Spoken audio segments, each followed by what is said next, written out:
Asiadio, Egumu Watubuenumo, Amandianese. Ogo Asiadio, Egumu Watubuenumo, Amandianese. Onye anumo wane wemeko, Donya Pachalanyao. Akanotumu wasiadinanya borozi kafasiadini me. I am born Imanumu wagamasi manenu aro. and I'm going to help Mazi Nnamdi Kanu to get Biafra. Believe me. Go and mark today's date. I see Mommy Nkechi, a rapper don't tell she the new for grave where my uche de Papa Emeka.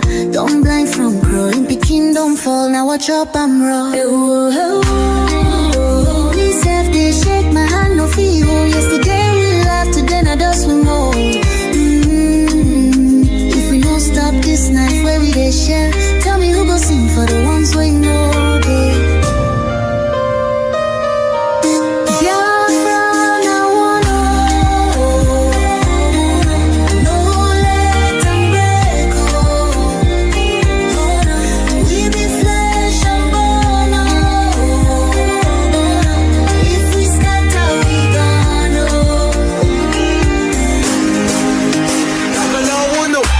She need the voice from under the soil. Brother, no let my blood turn to oil. Little Ada they ask where my papa go. Her small hand they shake, she knows sabi this woe. I beg my people see this fire we burn. Now our house they blaze, now our future they turn. We go tell their ghosts we no go fail you. If we hold this love, that death go burn you. No, make we try yo. Back up in day. I beg my people see this fire we burn. Now our house they blaze, now our future they turn. We go tell their ghosts we no go fail you. If we hold this love, that death go burn you. Oh, make we try yo. Back up joins with a trembling. Oh, hey. If we no join now, our children go so. I agitate for Biafra. I agitate for Biafra. My right to agitate. My right. They done this from this now to terrorism.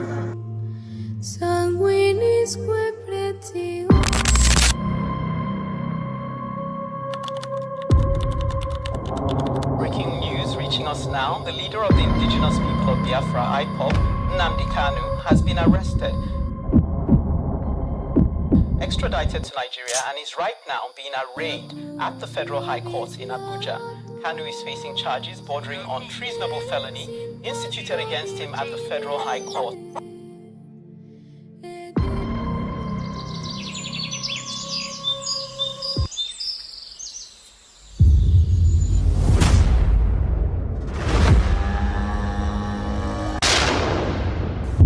It was an unjust war.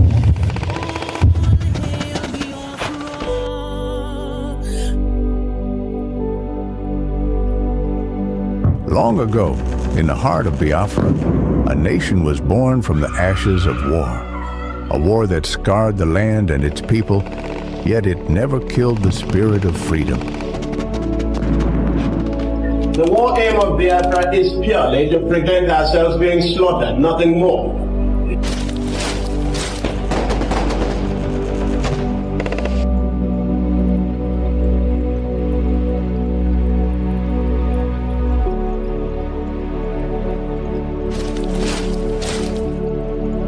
It was in this land, scarred by conflict, that Nnamdi Kanu was born, a son destined to revive the dream of independence for Biafra. And if anybody is going to judge our success and failure in this war, it will have to depend on how much we have prevented the enemy from killing us.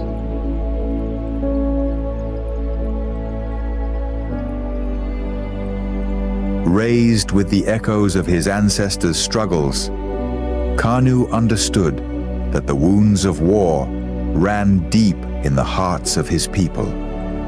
The scars from the Biafran War, which ravaged the land and cost countless lives, had never healed. The dream of an independent Biafra, broken but not forgotten, lived on in the hearts of those who survived. It was these voices, these memories, that called him to action.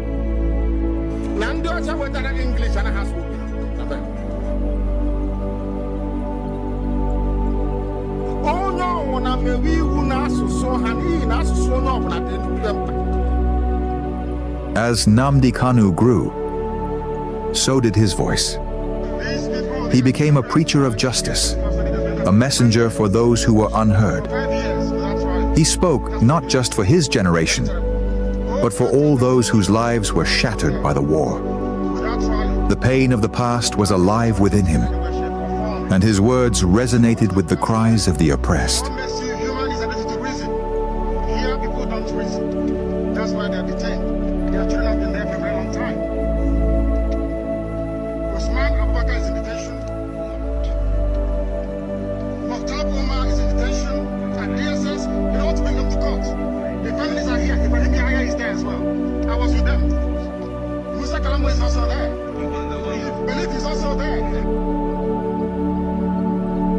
But as Kanu's message spread, so did the fear of the establishment.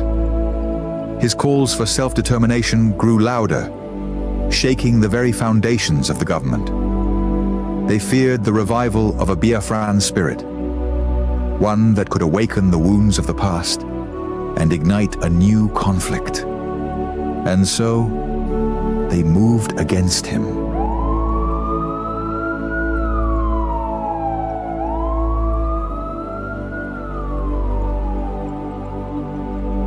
Nnamdi Kanu was arrested, his body captured, but his spirit unbroken. The authorities believed that imprisoning him would extinguish the fire he had started. But they failed to understand the depths of his cause. The pain of the war, the bloodshed of the past, was not something easily forgotten. It was a flame that could never be fully extinguished. His arrest became a symbol of the struggle that began in the blood-soaked fields of the Biafran War. The demand for freedom was still alive.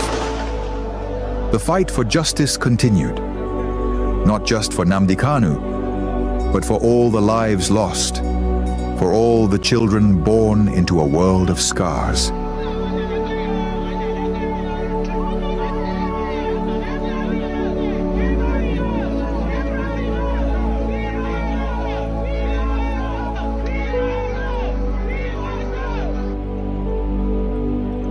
The fight for Biafra is not just his fight. It is the fight of all those who have ever dreamed of a free land. And though the past may haunt the present, the future is still unwritten. As long as the story of Nnamdi Kanu is told, as long as the voices of his people rise, the dream of Biafra lives on.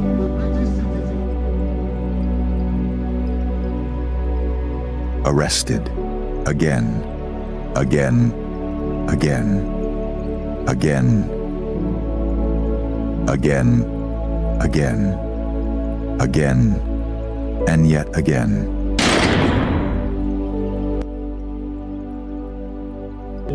I agitate for Biafra. I agitate for Biafra, my right to agitate, my right. They turned it from reasonable felony now to terrorism.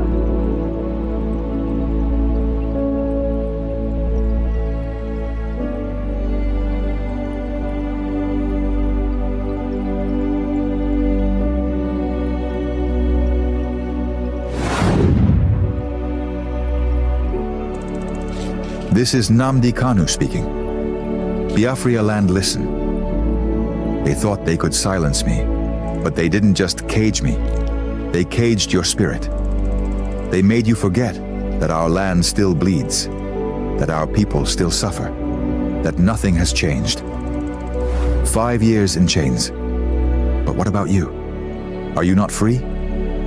Or have they bound your voice with fear?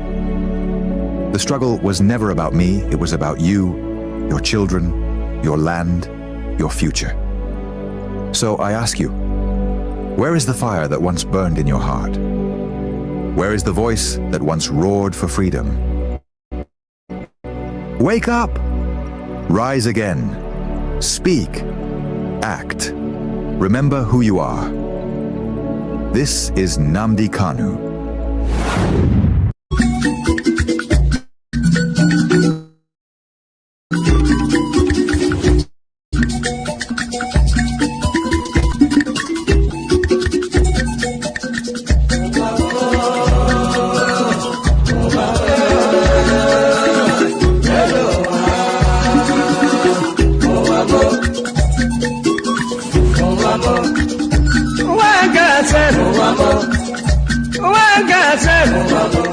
This is na wicked word.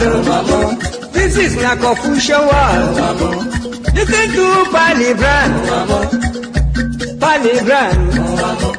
I will be telling you a story about one lady girl. Pali they go to work. Pali they work for bank. Then I enter for motor. Driver they go. Opposite Udi, but the right hand the side, along Gusukudu Road. I see people run. I see people run. Then I ask the driver waiting they happen. Driver waiting they happen.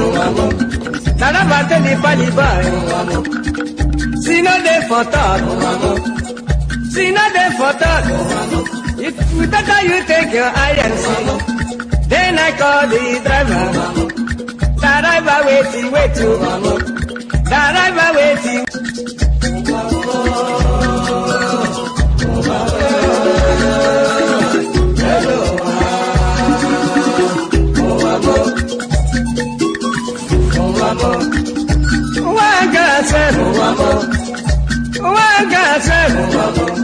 This is na wicked word. This is na confusion word. Listen to Palibran.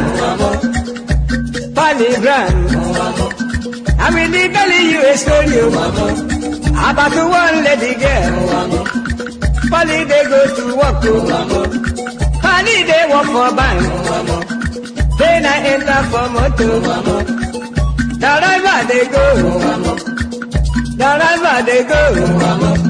Opposite Udi, but the right hand the side, along Gusukudu Road. I see people run. I see people run.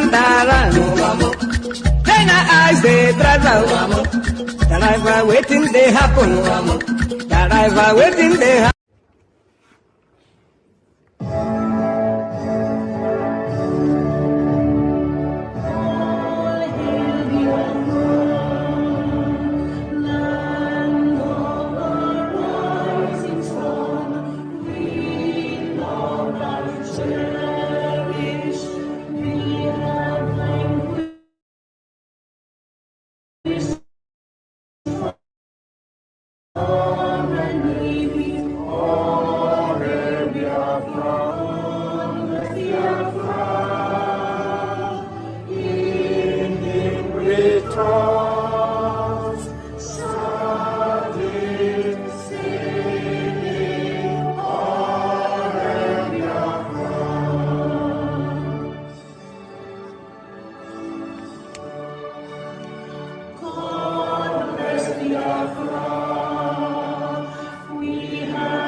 Father who art in heaven, Nnamdi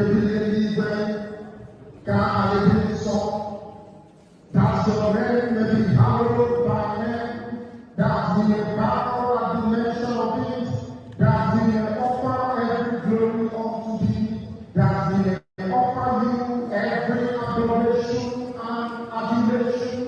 To pray in the language of heaven, the very oldest language on the face of this very earth. Chukwu okike abịa mapụrụ m ihe niile, Chineke na onye ndị nsọ na-efe wee na-akpụ isi ala nye onye anyị na-agọzi aha nsọ ya mgbe niile, onye anyị na-aja mma wee na-eto anyị enweghị iche ọzọ ewezuga gị. Anyị anaghị efe arụsị, ọ bụ naanị gị bụ onye kere ihe niile kere eke mana onweghị onye kere ya. Ọ bụ ya mere ndị Igbo ji wee na-etu gị ebighị ebi.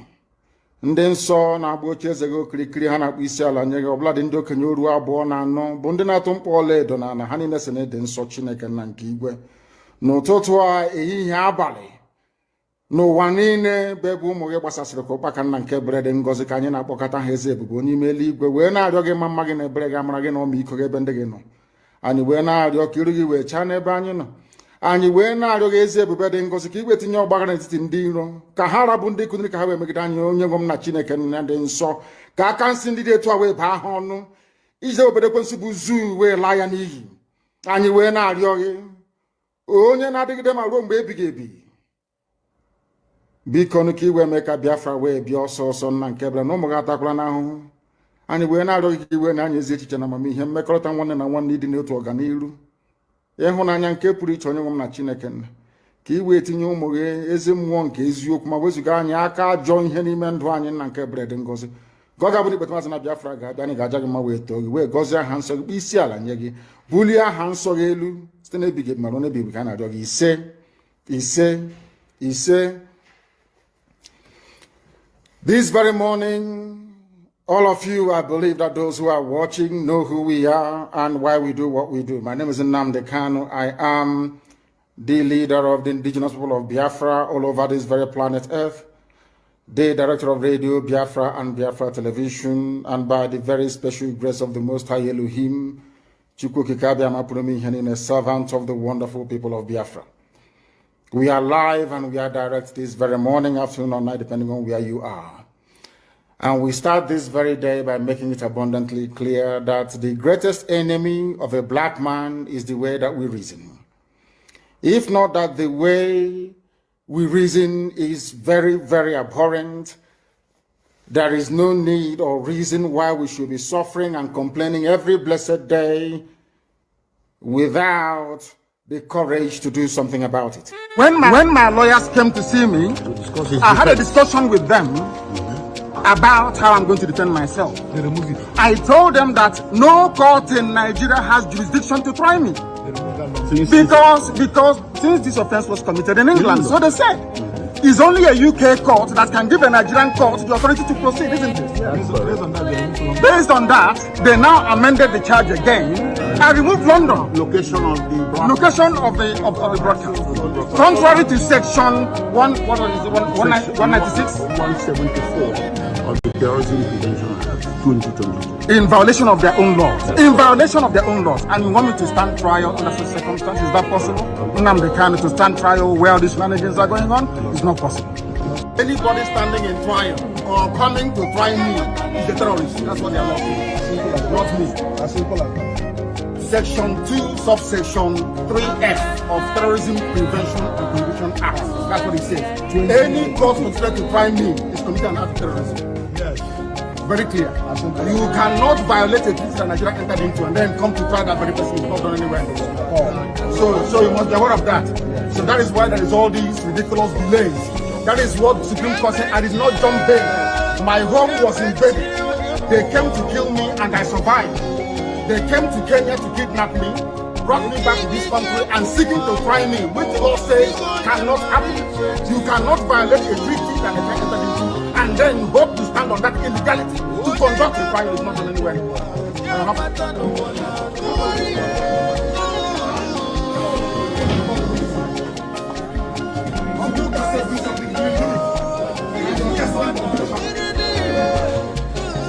And you wonder why God trusted you. This was my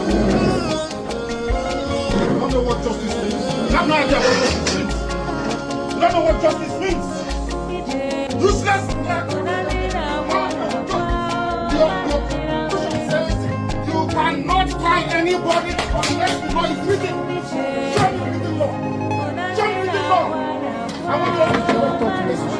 Show me the law. Don't try that. Don't try that. Don't try it. Don't try it. Don't try rubbish. Don't try rubbish. Useless people. You don't know law. You don't know law. Your own constitution you don't respect. Supreme Court's judgment you don't respect. Then why we the play? Why we the go to law?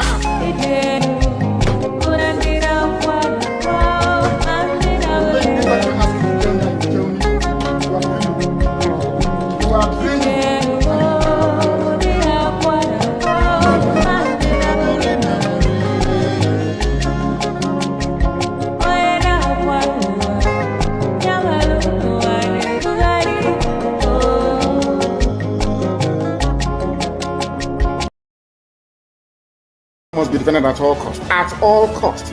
It is the land of God, given to his children for their eternal habitation. We may have failed in the past to recognize this very fact, but now that this generation has come, there is nothing anybody can do to stop us from restoring the kingdom of God upon the face of this very earth in the land of Biafra, without apologies to anybody.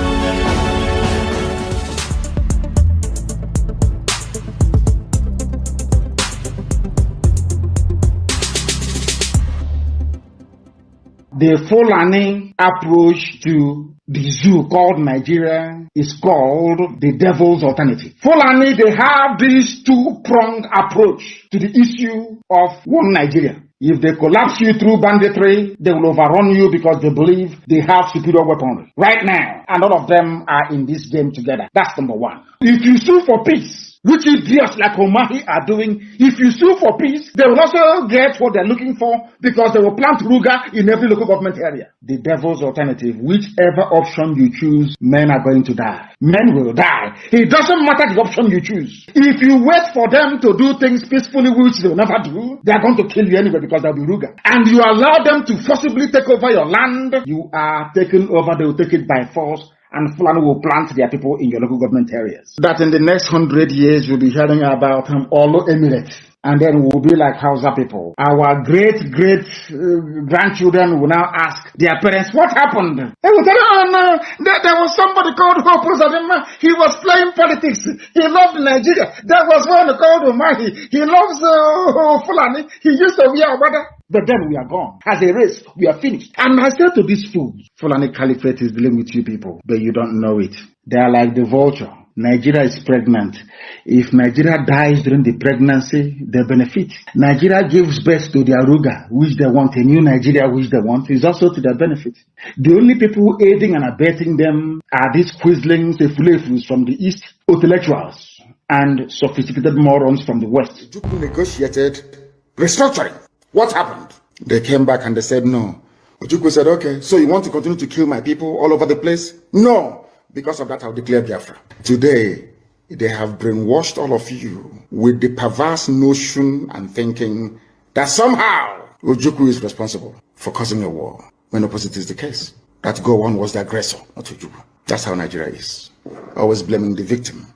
And we lost over 5 million people during that very genocidal war. They killed over 5 million Biafrans. They wanted to wipe us away from the face of this very earth. But we survived it. And we are here today. Those they gave birth to, they have come. And this time with a wrath that you cannot even begin to imagine.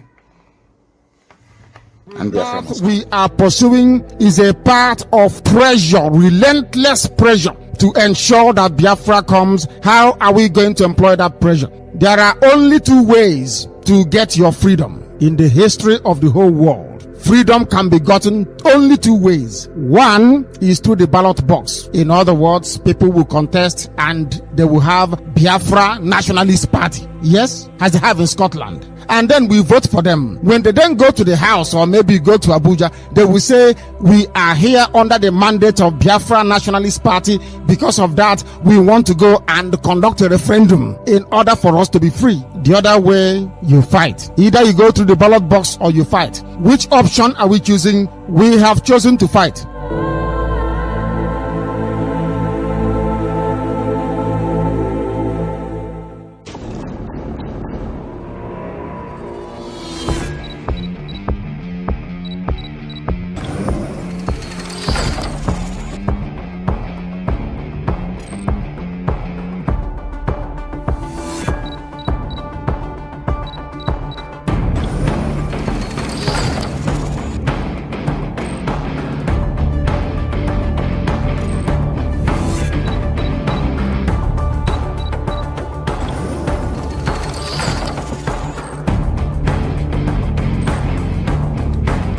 We, the Biafrans, call the Finnish authorities to release Mazi Simon Ekpa immediately. Our Prime Minister, Mazi Simon Ekpa Joko, has not committed any offense. Therefore, we demand for his immediate release. Free Mazi Simon Ekpa and free him now.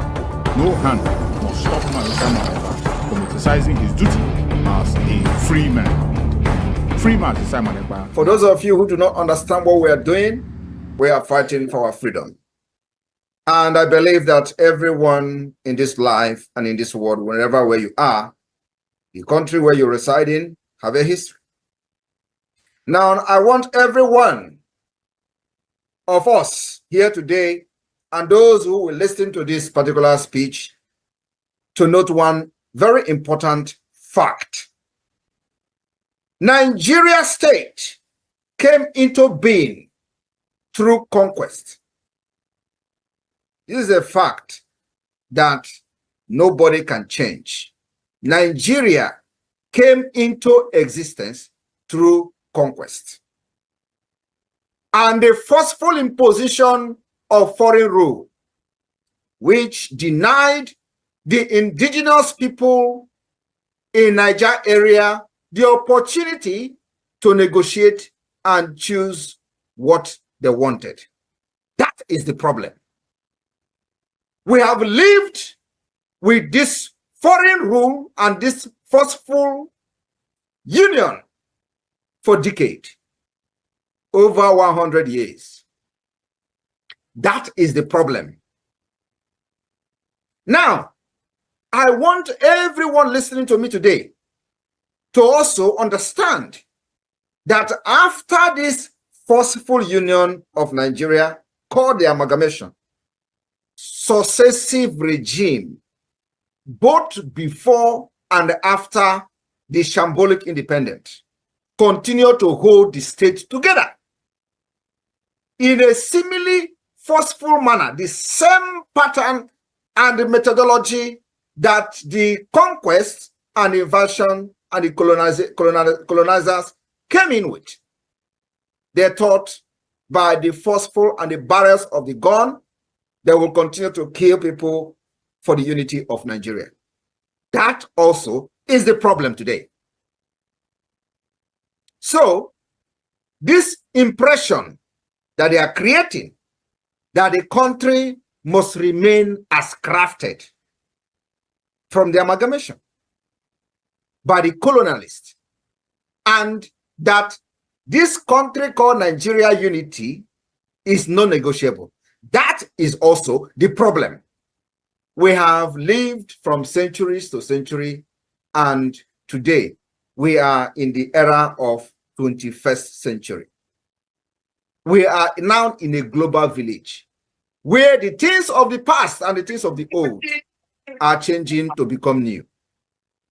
And they don't want to change Nigeria with the dangerous diversity that have now emanated from different angles and the different injustices and corruption, and now Nigeria have found itself to become an Islamic state. That is the problem.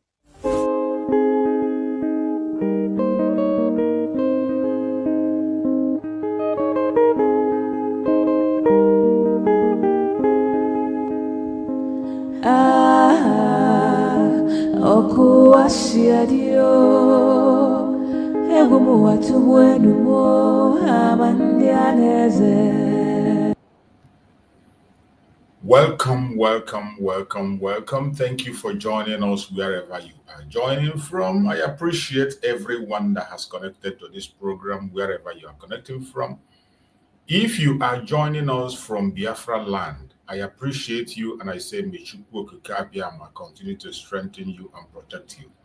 If you are joining us from any part of Nigeria, I welcome you. If you are joining us from Africa, I welcome you. If you are joining from Asia, from Europe, from America, from Australia, from Canada, from New Zealand, you're joining from China, from Russia, you're joining us from Israel, you're joining us from Palestine, you're joining us from Ukraine, or wherever you are joining from, we welcome you to this very platform and we appreciate you. Say good morning, good afternoon, good evening. Accept my greetings according to your time zone. If you have not yet subscribe or share this program, please subscribe, like the program, and share it. It is very important so that others can follow us along and begin with us, because today is going to be a very different program.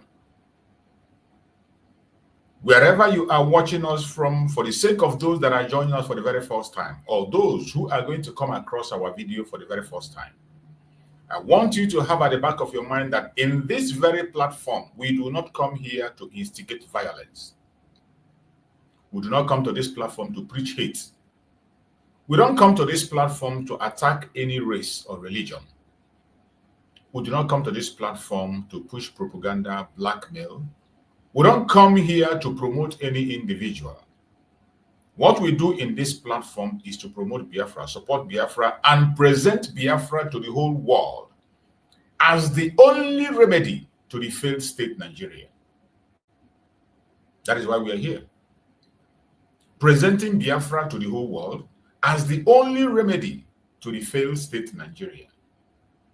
For a very long time, we have been talking about Nigeria being a failed state. In the speech of our Prime Minister that I just played now, you can see him talk about the situation of Nigeria and its failed state situation and all that happened. Every single thing that our Prime Minister said in that very program is the facts, the truth, and nothing but the truth. Today, it is playing out clearer to the blind ones who are speaking against our Prime Minister, to those blind ones who feel that our Prime Minister was doing the wrong thing. Today, it is becoming much more clearer to them. Just like we said, a time will come when they will wish they never did what they did. In this platform, we present a solution to the failed state Nigeria. What is that solution? Biafra.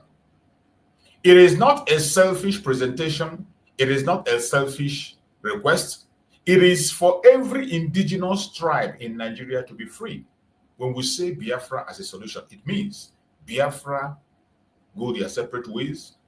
The Yoruba Republic go their separate ways.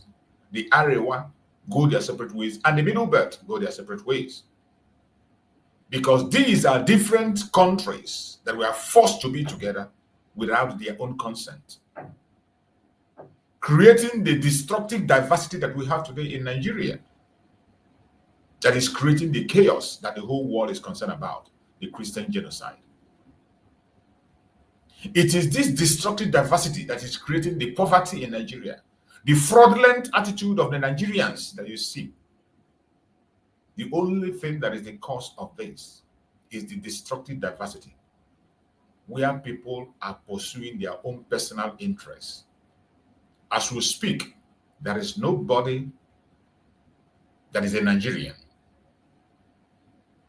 There is no single person from the president to the least in that contraption that is a Nigerian. Everybody is fighting for their own personal interests.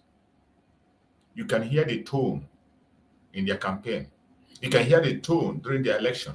It is either you are talking about an Igbo presidency, you are talking about a Yoruba presidency, you are talking about Hausa presidency, you are talking about a presidency, a tribal presidency. You will never hear them campaign of Nigerian presidency.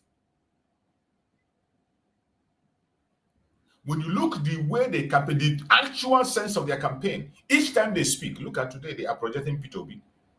The only reason they are pushing Peter Obi forward is because he's an Igbo man. And some people want to capitalize on that to satisfy their own selfish interests. They push Peter Obi. The drug baron in Asorok today, Emiloko, because he's a Yoruba man, he felt it is his turn. And so many other Yoruba people aligned behind him simply because he is a Yoruba, not because he's qualified. Not because he's a Nigerian president. He is not a Nigerian president in action and behavior. The same thing happened when the Northerners was in charge, when Buhari was in charge. It was about the Northern presidency. And they display it in their attitude, in the way of the line of duty, in their selections, in their policies. You see it there. Every policy that was put in place during the Muhammadu Buhari was to satisfy the interests of the North, including Islamizing Nigeria. They push it to the highest level for the interest of the North. The sponsorship of terrorism was done by the North to satisfy their own interest. And I don't know why their interest is on destructive agenda to destroy every other indigenous person sponsored by the federal government of Nigeria with the money that is coming from Biafra land. Buhari did it and chose every single positions, every single sensitive position were given to terrorists to handle under Buhari. Today we are back in the same thing. Today you have a Yoruba man in office, a supposedly Yoruba, a man that claimed to be a Yoruba man. We give it to him, he's a Yoruba man, even though we don't know his identity. He claimed to be a Yoruba man. And today, in all critical positions, he has fixed the Yorubas. And tomorrow, put Peter Obi there. He is going to create a situation where he's going to put his own tribe in all sensitive positions. From every indication, there is no trust, there is no unity, and there will never be. Starting from the presidency itself, you see it, they don't trust anybody. Because you do not have people that are loyal to that name, Nigeria. There is nobody that is loyal to that name, Nigeria. Nobody is a Nigerian. Nobody. Not even the Fulanese. We saw a governor come on national TV and told us that Fulanese are just Fulanese. They are not Nigerian. That every Fulani in the entire African country, wherever they are identified as Fulanese, and they are just Fulanese. They don't care about your Nigeria.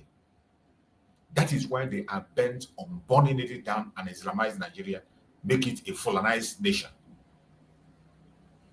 So when we speak about Biafra as a remedy to the failed state Nigeria, it is not out of pride, envy, jealousy, or whatever. It is a fact, a solution, a lasting solution to save humanity, to save West Africa, to save the entire African nation and the world at large. Some people see it as a selfish pursuit of independence. It is not. And that is why Mazi Nnamdi Kanu came forward and said, conduct a referendum. Give us a referendum. Let the people decide. If they choose to remain there, no problem. We can be there. And you refuse. Our Prime Minister, Mazi Simon Ekpa Njoko, went further by his own side to conduct a self-referendum. In that self-referendum, we had almost 60 million people voted in favor of Biafra. 60 million voted in favor of Biafra. So if you can be able to bring Biafra down and say it's not going to go forward, you must have to have a vote that is above 60 million. You must produce a vote above 60 million. And that's not happening anyway. We have equally said, if you are not satisfied with the self-referendum conducted and led by our Prime Minister, Mazi Simon Ekpa, where every Biafran voted, if you are not satisfied with that, conduct yours. And let us compare. So when we come out and say we present Biafra as the only remedy, we are speaking with fact, based on fact, to solve solution. It is not just making noise, or maybe we are providing solution. And this solution goes a long way to a thing that have been tried in other places. It's not an experiment.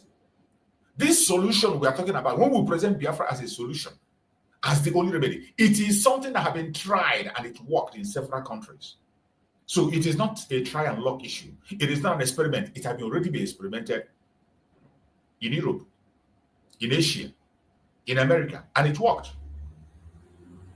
When empty and big countries were fighting each other and they were disintegrated, splitted together according to value system.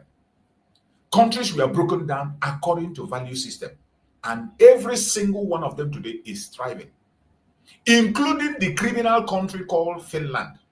Finland broke out from Russia. Finland was part of the former USSR. When they were empty USSR, many people were held captive, but they broke into pieces along value system. And today, every single one of them is thriving. In Asia, it was done. Today, Singapore and Malaysia are doing excellently well in international level. In everything you can think of, Singapore and Malaysia are on top, excellently doing very well in all ramifications. Peaceful, very, very peaceful. They live alongside each other. They do businesses together. They marry each other. They marry each other. They work in both others' place, and they compete on international level when it comes to technology. But when they were together, it was disagreement. The same thing was done to the former India. From India, you got the Pakistan. You got so many other people that came out from India, Nepal, and all of them. They were separated and broken into pieces along tribal lines. And today, each and every one of them is progressing, solving their problem their own way. So when we talk about Biafra being the only remedy, it is not an experiment. It has already been experimented and it worked. So what is stopping the world from speaking that language that is going to save life? What is stopping the world from speaking that language that will save humanity?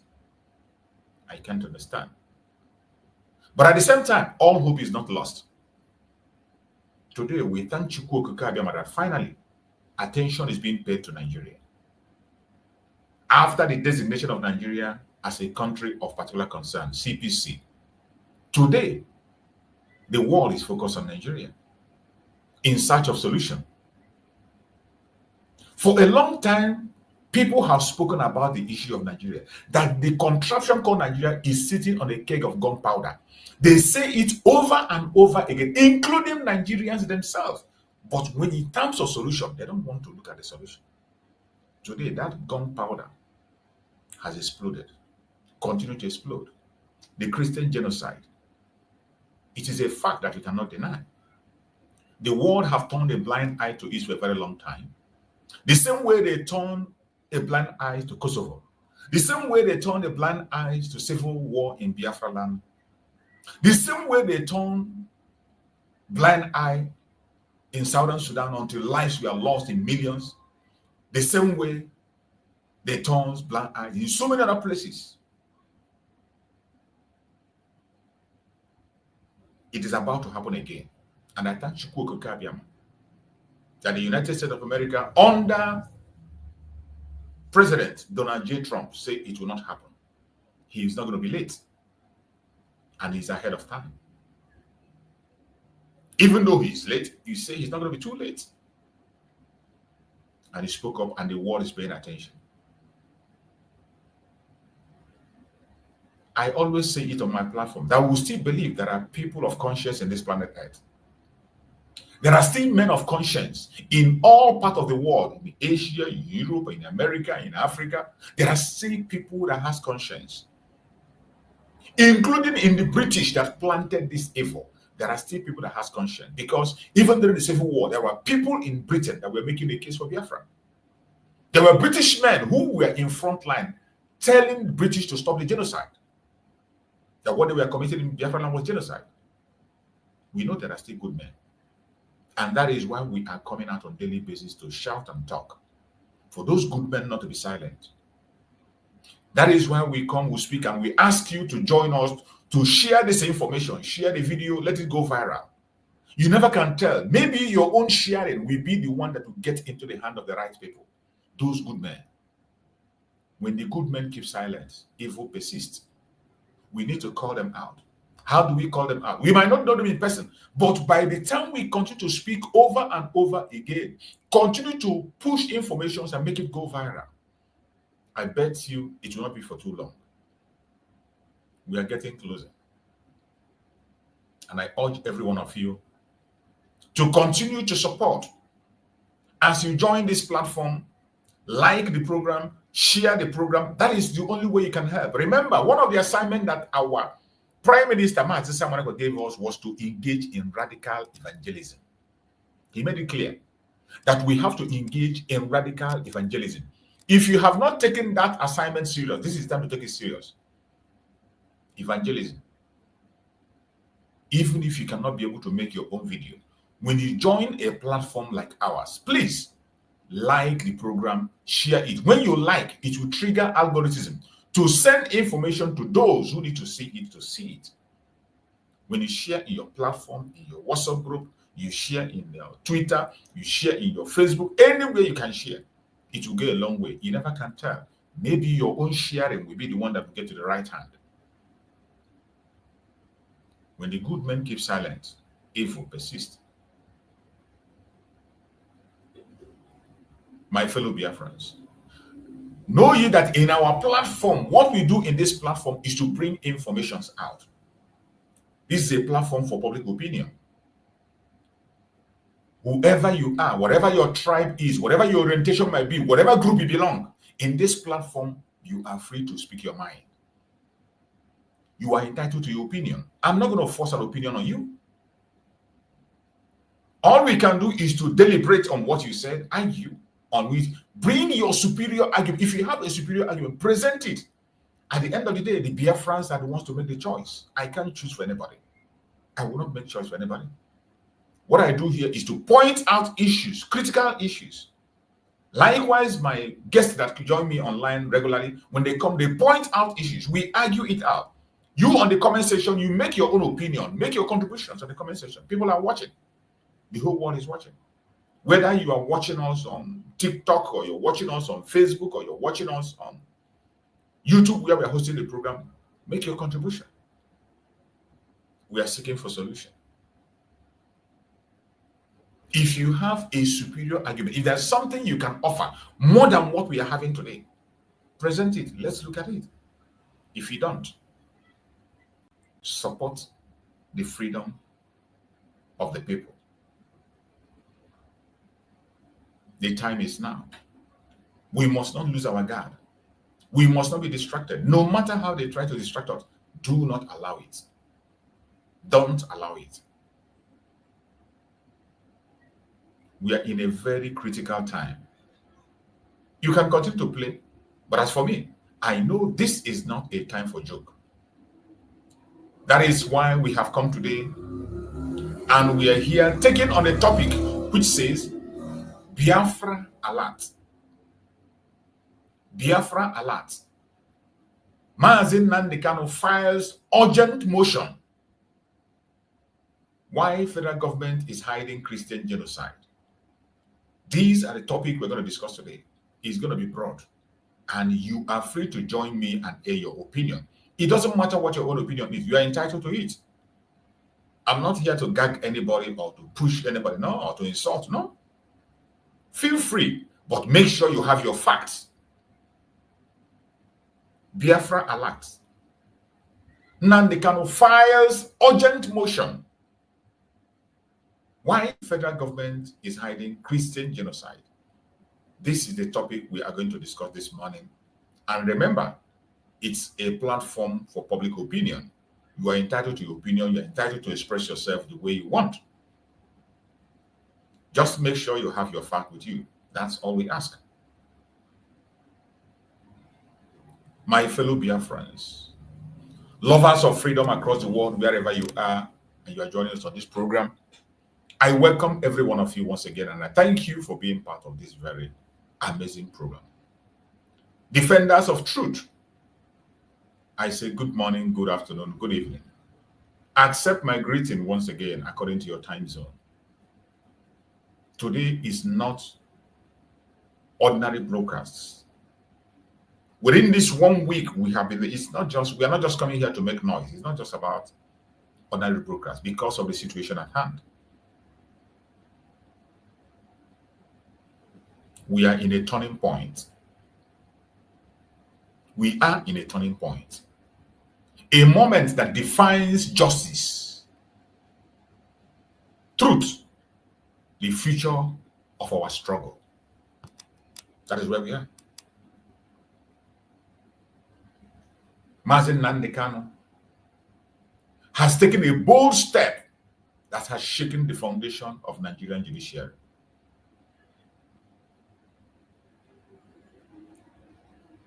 Mazi Nnamdi Kanu has filed a motion at Supreme Court to stop the November 20th judgment This is not just a legal strategy. It is a message. What Mazi Nnamdi Kanu sent was a message. And what is the message? You cannot decide my future in darkness. Justice must follow due process. Write it on the comment section. You cannot decide my future in darkness. Justice must follow due process. Everywhere you are watching, write this on the comment section. You cannot decide my future in darkness. Justice must follow due process. That is the strong statement made by Mazi Nnamdi Kanu in court. So many of us have seen the video that came out yesterday when Aloy Ejimako said that Mazi Nnamdi Kanu personally went to fire that. Some people were doubting it. Some thought it was a propaganda.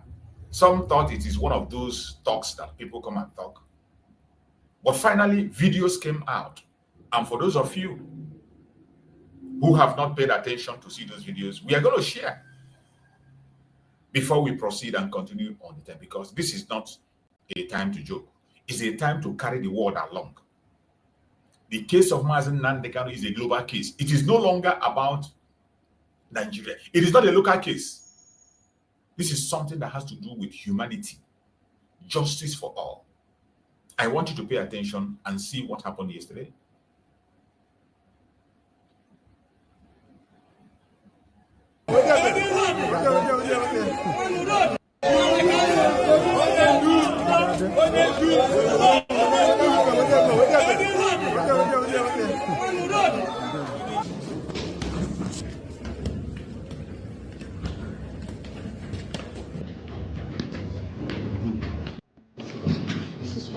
This is thank you very much.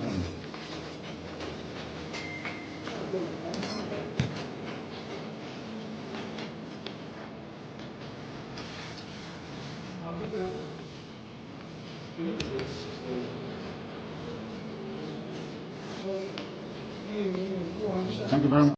I'm serving you.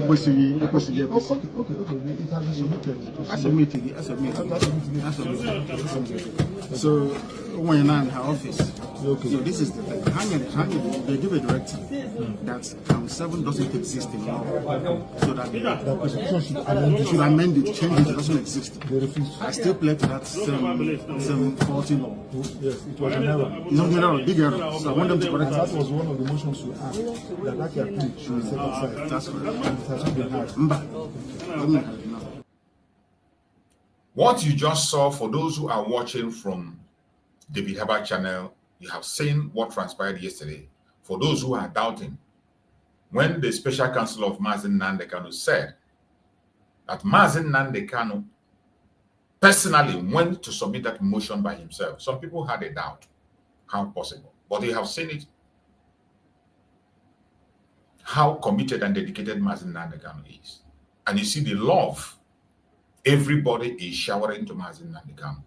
Every indigenous person in Nigeria, is falling in love with our supreme leader, Mazi Nnamdi Kanu.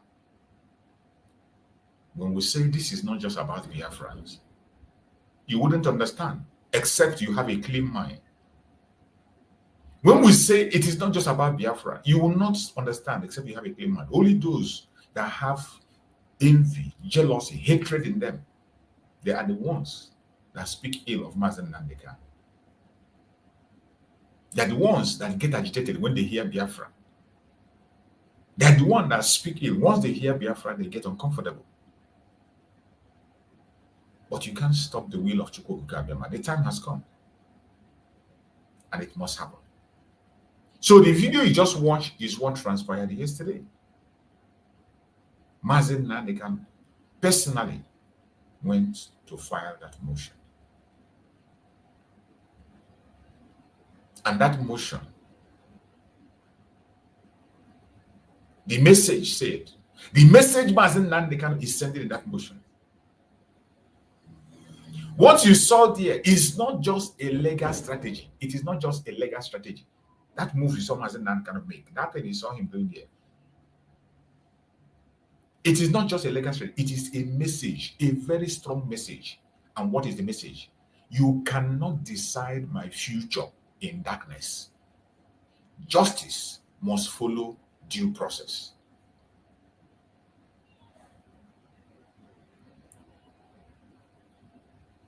As we discuss this, we must also face the truth.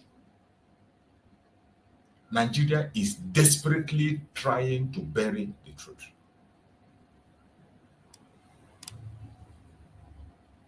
Nigeria is trying desperately to bury the truth. The ongoing Christian genocide, they continue to deny it, even though it is very obvious. It is shocking to see AU came out and said there's no genocide. And I wonder where they are. As far as I'm concerned, there's nothing like AU. The same AU that came out and congratulated a 93-year-old man who did not conduct election, who is brain dead, who has never run the country. They came out and congratulated him, a 93-year-old man. The same AU is coming out to tell us that there is nothing like Christian genocide. And he asked me, where have they been? When mass burial were conducted in Benue State, in Plateau State, in so many others, where were they? Have you ever heard their voice? All of a sudden, they came out. They joined the criminal entity called Nigeria to deny genocide of the Christians. The killings, the silence, the cover-up, the hypocrisy. Today, we expose all.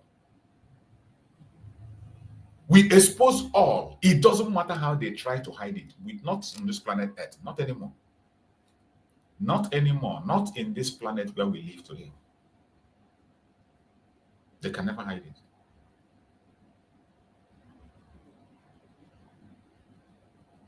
They can never hide it. The move of Mazi Nnamdi Kanu that you saw today, yesterday, is a legal earthquake. A legal earthquake. That was what you saw. We will try to make it clearer and make it easier for everyone that is watching to understand. We break it down. The November 20th judgment was rushed. You and I know that. The November 20th judgment was rushed. This is a case that started all the way from 2015. All of a sudden, somebody coming to close it in a space of 1 week. Not just he wanted to close it in, he refused to take the protocols and procedure after wasting more than 9 years. Close to 10 years. After wasting more than close to 10 years. The November 20th judgment was rushed. There is clear evidence that the government want to deliver a judgment without transparency. That is their plan. The government of Nigeria want to deliver a judgment without transparency, without addressing pending motions. There are so many motions that Mazi Nnamdi Kanu have raised in the court, which they have refused to address. And they are rushing into judgment.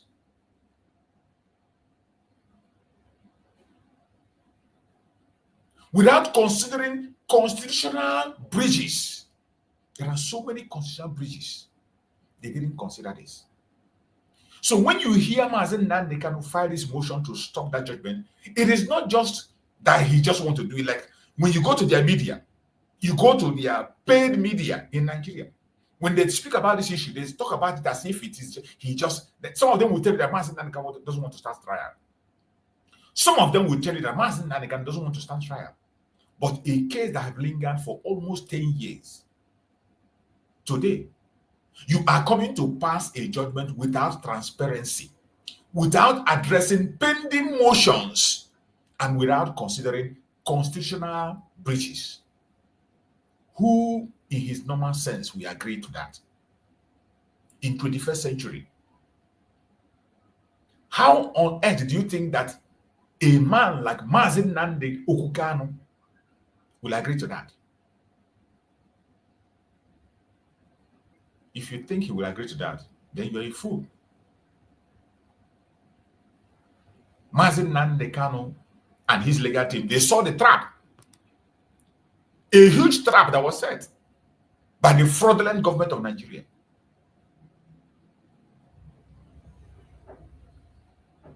We saw a violation of court procedures. Violation of court procedures every single time and every single day. The lower courts ignored. Previous judgment ignored. International ruling ignored. Extraordinary rendition issues ignored. His health condition ignored. His right to fair hearing ignored. Tell me, what do you want to judge? What do you want to judge? What does Omotosho want to judge on the 20th? Every single court procedures have been violated in the case of Mazi Nnamdi Kanu. What is Omotosho coming to judge on the 20th? That is the question. The lower courts ignored completely. Previous judgments ignored entirely. International rulings ignored. Extraordinary rendition issues ignored. His health condition ignored. His right to fair hearing finally ignored. Filing this motion forces the Supreme Court to pause, to review, and to confront the truth.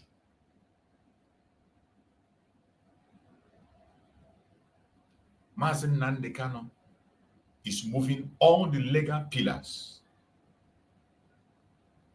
If you don't understand that this is a legal earthquake, you better understand it now. Because some of us are focusing on the lies that are spilling in their media. They will never tell you the truth. They will never tell you what is happening. Some of them, up to today, go to their plan, they will tell that Mazi Nnamdi Kanu refuse to defend himself. That Mazi Nnamdi Kanu doesn't want to enter trial. How can any sensible person enter trial when all the lower courts were ignored? When all previous judgments were ignored? When international rulings were ignored? When extraordinary rendition was ignored? When his health condition is wrong? And when his right to fair hearing finally ignored? These are facts we will continue to speak about as we approach that 20th, for the world to see and know why we stand where we stand and why our Supreme Mazi Nnamdi Kanu is doing what he's doing. This motion of Mazi Nnamdi Kanu prevents judicial manipulation. The motion Mazi Nnamdi Kanu filed is to prevent judicial manipulation. We have to exhaust all necessary means. It doesn't matter what their response will be. The government of Nigeria want to rush a judgment to validate their illegal detention.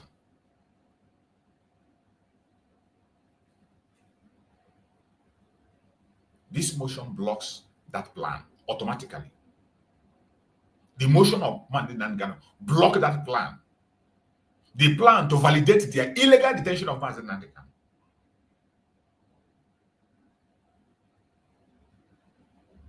This motion protects his fundamental rights.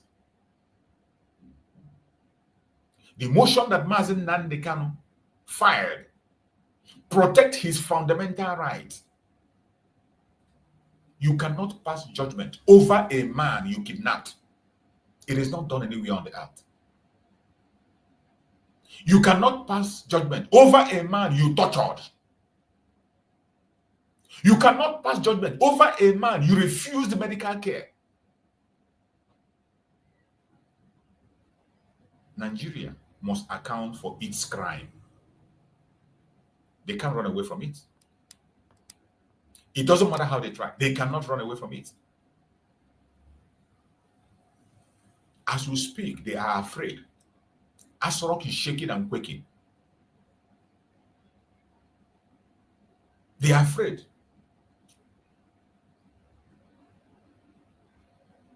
There are so many political fears behind this motion of Mazi Nnamdi Kanu. Let us be honest.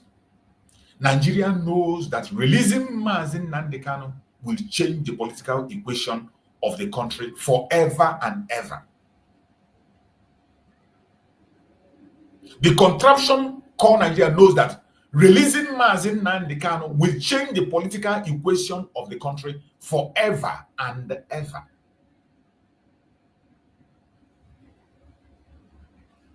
So therefore, they fear his influence. They fear his global attention. They fear his prophetic accuracy. They fear his impact on Biafran awakening.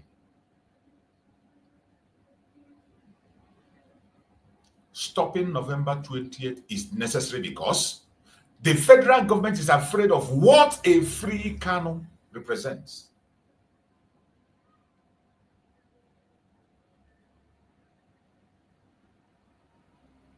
They are afraid. But I bet you every one of us must stand behind our Supreme Mazi Nnamdi Kanu. Give him a voice as much as we can. We cannot be silent. We cannot be silent. At this time that the whole world is focused on Nigeria, with the designation of Nigeria as a country of particular concern, even in the midst of that, you see Nigeria denying the Christian genocide. The truth they are hiding is out there. They have hidden this genocide for a very long time. You see testimonies that have come. Today they talk about the time of Boko Haram. 5 years, 10 years. This is something that started 25 years ago. More than 25 years ago. And they have been hiding it. Finally, the truth they hide is out. Why the legal drama is unfolding. There is a darker truth. A darker truth. Nigeria is actively denying that Christians are being killed across the country. They are trapped. And when you hear the case of Christians, I want to let you know that 90% of the Biafran people are Christians. The rest are Jewish religion and the traditional. Even those that are Jewish religion and traditional, they were once a Christian. They were at one point in time a Christian. So if somebody come and tell you that we are 100% Christians, don't doubt it. Because many that have left the faith to join one group or the other, we are once in a time Christians. So when you are hearing about Christian genocide, and the estimate of Nigeria is that in every state you go in Nigeria, after the indigenous people, the highest population is the Biafran people. In every state you go in Nigeria, after the indigenous people, the next population is the Biafrans, more especially the Igbo Biafrans. Then you see Biafrans, more than 90% Christians, and you hear about Christian genocide. There is a link between these two things, in case you do not know. And it doesn't matter how the world continues to run away from it. They have chosen the language with no problem. At least attention is being paid. But it's an opportunity for us to push forward and let the world know how these two things connect together. Go and check the testimonies of the massacre that have been happening in the north. During the time when this issue of genocide has not been pronounced, before the 9/11. Before the 9/11, this genocide was going on, but it was not seen as terrorism as it is today. They call it riot then. My own very self, I was in the north then. They call it riot. You will hear of Bauchi riot. You hear of Kaduna riot. You hear of Yola riot. You hear of Kanu riot. all this riot are attack against the Christians in the north. And all those Christians in the north that we attack at this point in time, we are majorly Biafrans. The attack was predominantly where Biafrans live. So when you see this calculation of thousands that have been murdered, go and check. You will see number of Biafrans that are there. Many Biafrans were rendered useless. They come back empty-handed. Who made their money there? Did legitimate business, earned the hope. They came back empty, running for their life. Many businesses were destroyed, lives lost. So this Christian genocide they are talking about, it dates back more than 30 years ago. It dates back more than 30 years ago. But Nigeria continued to deny it until this time, when the superpowers, when the world power has weighed in and called it what it is. And the world began to pay attention. The United States, Canada, Australia, and some European countries are paying attention, speaking that language they do not want to hear. The game is changing. And this is why when they look back and they see Mazi Nnamdi Kanu, they are more frightened than threatened. They know that Mazi Nnamdi Kanu has the card. He has the card. He has the card with him. He has the fact with him. They are afraid of his influence. But I tell you, when the time of a thing has come, when the appointed time of Chukwu has come, there is nothing you can do. You can't stop it. Nigeria is actively denying that Christians are being killed across the country. Villages are wiped out entirely. Even as we speak, villages wiped out and terrorists took over those villages. Villages wiped out. The same people that wiped them out took over and renamed the village. These informations I'm giving here is not just because we are on Facebook. These are information you can equally find in their own conventional media. This information I'm giving is also in their own conventional. I am going to play a video of the execution of a member of Khan. A Khan chairman in the north was executed. And the Nigerian news carried it. But today they are denying it. I'm going to play the video. A Khan member was beheaded in the northern part of Nigeria. But today, they deny it. Villages wiped away, churches burned, pastors kidnapped, women and children slaughtered, farmers murdered, entire community displaced. Yet, government officials come to TV stations and boldly declare there is no Christian persecution in Nigeria. What a shame. What a shame. AU will come and tell you there is no Christian genocide in Nigeria. What a shame. You see why Nigeria is the setback of Africa. If you want to get Africa right, Nigeria must get it right. If you do not disintegrate Nigeria, Africa will never move. They will never make headways. Look at AU. AU coming out to speak lie, to support evil. The same AU that has never offered any solution to the insecurity in Nigeria. They have not made any comment on the insecurity in Nigeria where thousands are losing their life, regardless their religion or their tribe. Regardless their religion or their tribe. AU have never made any move. They say they have their AU, they say they have their forces. They were quick to gather themselves to make a move to go and attack Traore because he wanted to save his country. They were mobilizing.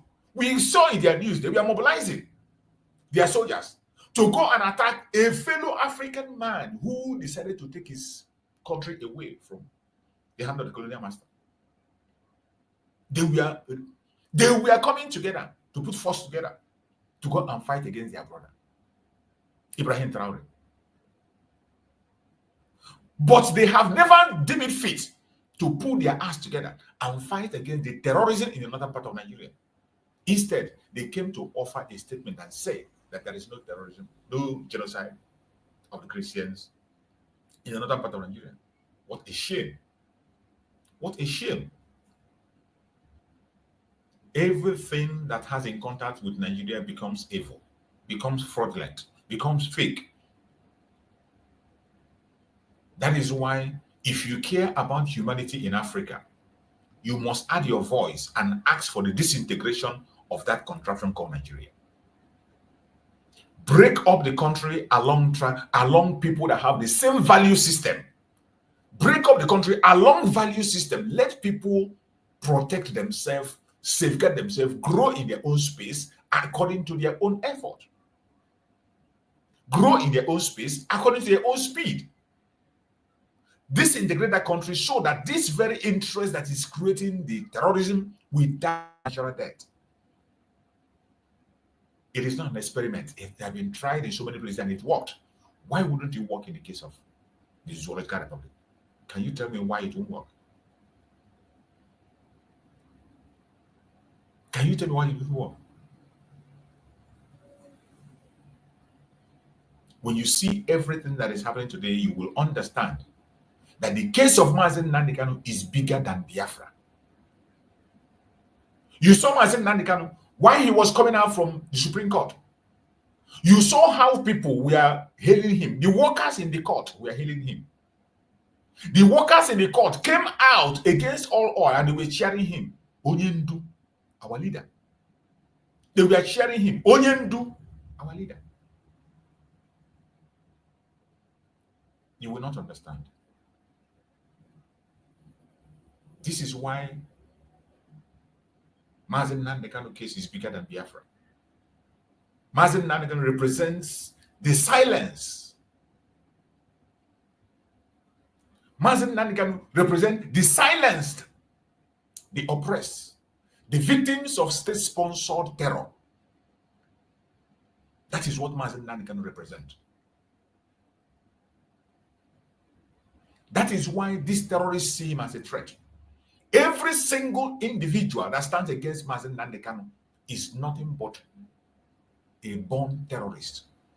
That's what they are. Because Mazi Nnamdi Kanu represents the silenced people, the oppressed people, the victims of state-sponsored terror. That is what Mazi Nnamdi Kanu represents. And these people know themselves, and they know that Mazi Nnamdi Kanu represents them. At this point in time, every indigenous person, every well-meaning person in the zoo need to prepare for a pushback. Every indigenous person need to prepare for a pushback. Not just the Biafrans. If you care about humanity, we have seen people from the north, we have seen people from the southwest speak for Mazi Nnamdi Kanu. We have seen people from the middle belt speak for Mazi Nnamdi Kanu. It is about humanity. It is about justice. Injustice against one person is injustice against all. Everybody must rise.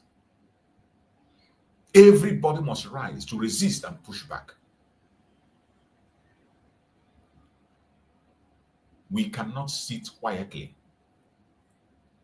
We cannot fold our hands. We cannot allow lies to become a policy. We cannot allow lies to become a policy.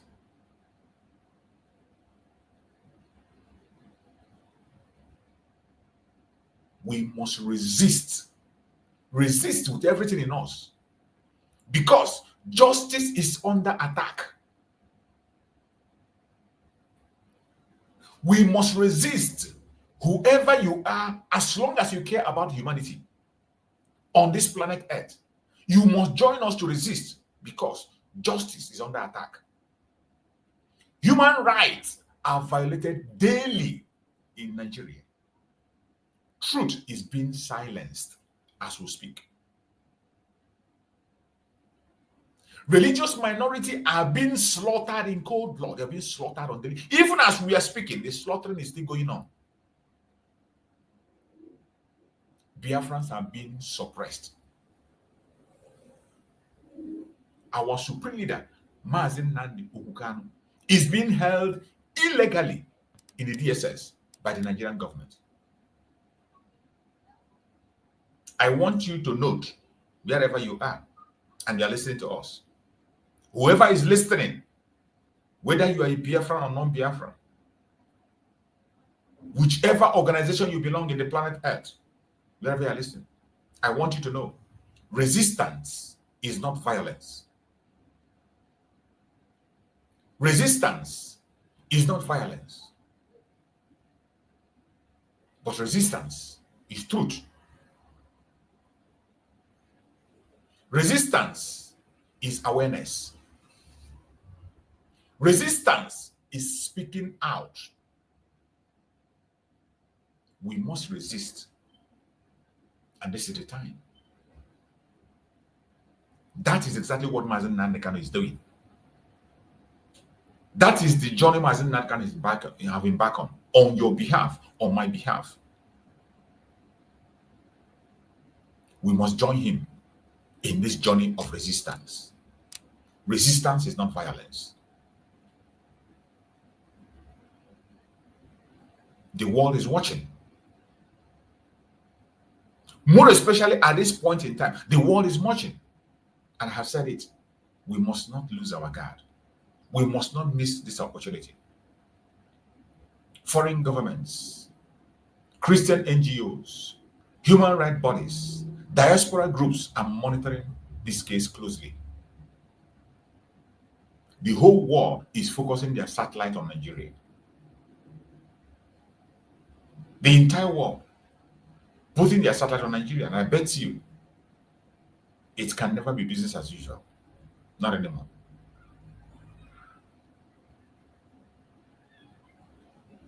The motion that our Supreme Mazi Nnamdi Kanu have filed is a strong signal to the world. It signals to the world Nigeria is afraid of accountability. That motion signals to the world Nigeria is afraid of accountability. Nigeria is not ready for justice. Have never been ready for justice, and they are not ready for justice. Nigeria is not ready to confront the truth about genocide. They are not ready. Nigeria is not ready to confront the truth about genocide. It does not matter who it happens to. This issue of genocide, go and see how they are putting denial on a fact that every one of us know about.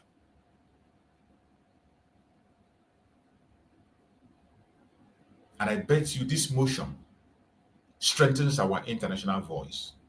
Every single one of us. It strengthens our international voice. When they deny these things, I begin to wonder, what are they thinking? What are they thinking? When Nigeria continue to put this denial, I begin to think, what are they thinking? What do they think? What is in their mind? What are they actually thinking? What do they have in their mind? This motion is not just a legal victory. It is a proof that the struggle of Biafra is alive.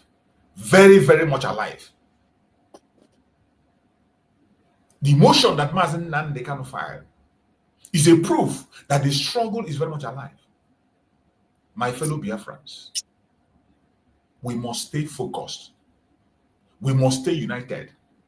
We must stay loud. We must stay prayerful. We must stay resistant. And we must stay informed wherever we are as Biafrans. Mazi Nnamdi Kanu has done his part. The legal team has done their part. Now it is our turn. Prepare yourself to do your own part. Even in the most difficult situation, Mazi Nnamdi Kanu is taking the bull by the horn. The legal team are going extra mile. What about you that is watching me out there? What are you doing? You that is watching me out there, what are you doing? What about you?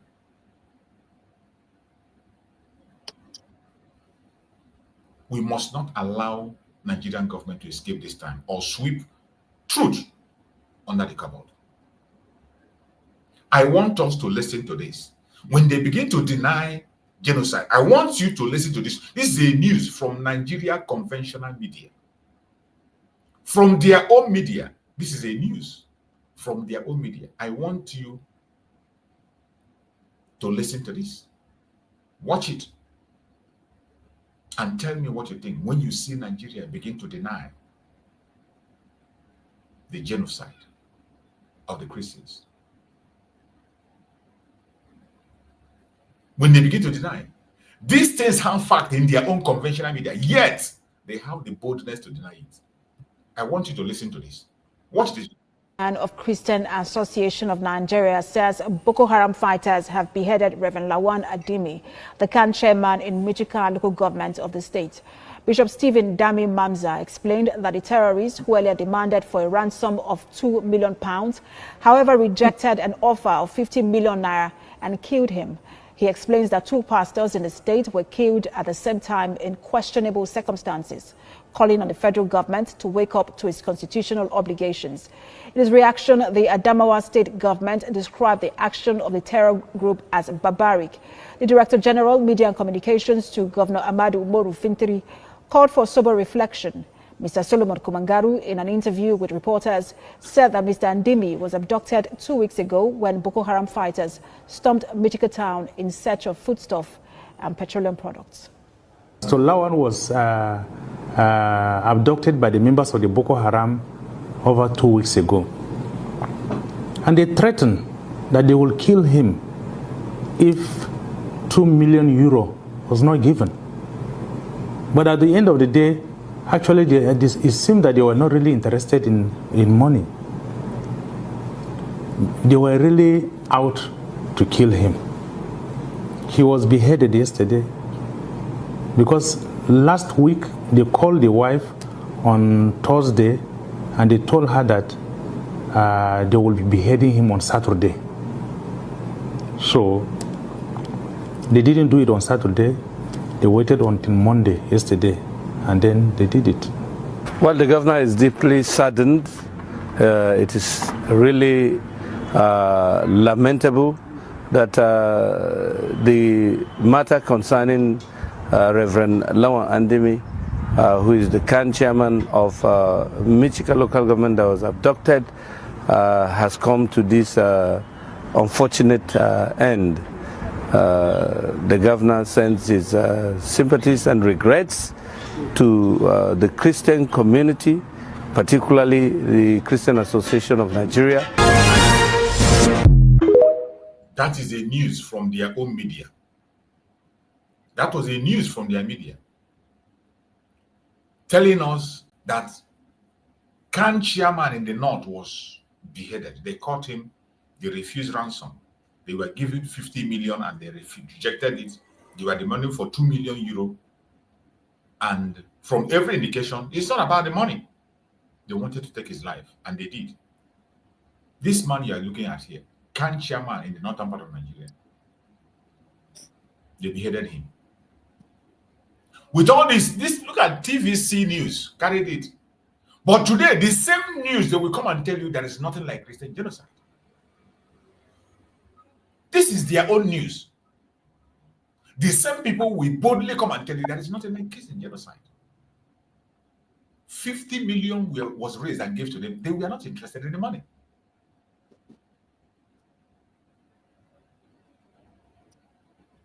So when we come, we don't just come and say things because we want to say it. There are numerous facts and evidence to show that what Donald Trump said is even worse than he knows. He was even painting what? It is worse than that.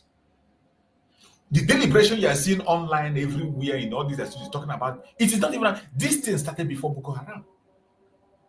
But even within the time of Boko Haram, they have committed atrocities against the Christians, more especially. Tell me, have you ever seen anywhere where you see them behead any imam? Have you seen any place where they attack an imam? They caught just an imam. Have you ever had that? Have you ever seen anyone that they went and caught an imam and they took his life? So when we are talking about Christian genocide, it is not a made-up story. It is a fact. You can continue to deny it for all I care. It is a truth, an undeniable truth. And we will continue to speak about it. More especially now that the opportunities have called. We will never keep quiet. We will say it. We will talk about it over and over again as much as we can. You're welcome, my beloved brother Christian. Thank you so much for joining, bro Christian. I see you there. If you're free, my brother, go ahead and speak to us. You're welcome, my brother. Good morning, Deo. Hello, my brother.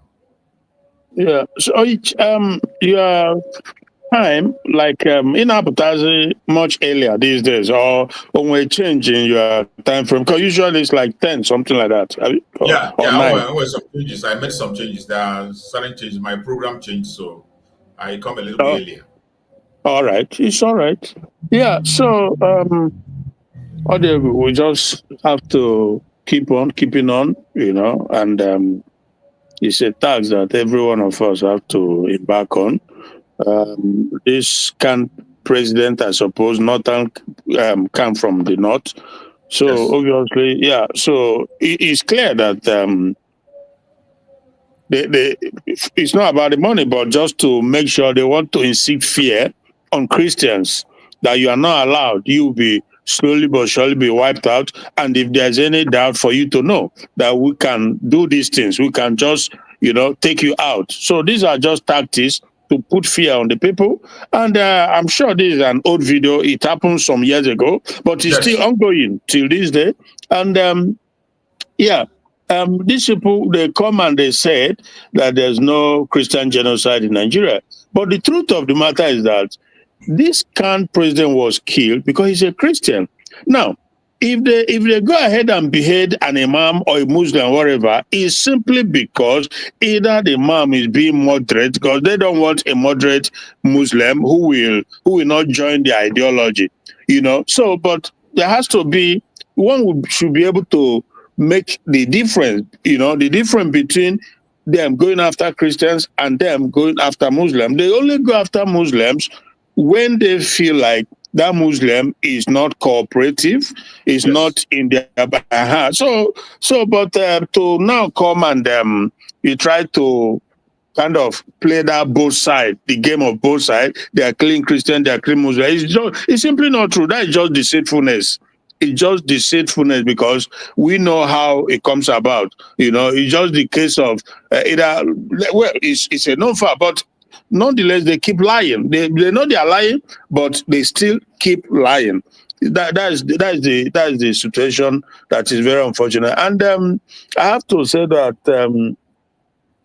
the British government, it's really sad. It is sad because till this day, all this massacre and genocide has been going on, and they did nothing. They said nothing. Every time every time they gather in their parliament, and they cannot even hold the Nigerian authority, hold them to account, hold them responsible for the genocide going on in Nigeria. It took Trump his first term. He tried to push it, and he was rigged out, and God brought him back this second time, and now he sit up to ask, why is this going on? Why is there no concern from any quarter? The Chinese, they don't care about human rights. They don't care who is massacred. They just don't give a damn. All they care about is the economy. Come in, and if they have to even prompt up the terrorists to guide their mining or exploitation, they don't care. Fraudulent exploitation. Exactly. So you can see that even though the United States, is not a perfect entity, no entity is, but at least you can see from time to time that they care about the oppressed. The oppressed, they care about the oppressed. Because as we speak, even the same China is in that group, in that category of country of particular concern, because China don't care about human rights. They also go after a lot of people. So there's difference here to be noted. People should be able to differentiate these things, So for the British They own Nigeria. We know that. We are not making it up. It's a known fact. They handed it over to the caliphate that runs it on their behalf. The fact that the British Parliament, they cannot come up over all these years and decades, this genocide has been going on with the Biafrans, with the Christians, and everybody. The British Parliament has never sit down, voted to sanction Nigeria, to hold them accountable for the destruction of human lives. They just that is a big question that's going to have to be asked at some point, somewhere, somehow. The question has to be asked: why are you looking away? These things are happening on your domain because it's their domain, and nobody can deny that. They can pretend all they want. We know that they own Nigeria. They run it on their behalf. We see when before you have an election, they come to them to explain, and everything that goes on, the person in power, the government comes and explain it. So why have they not been able to ask this question? If these things were happening in their own country, in the UK, would they look away? Is that how they will ignore it?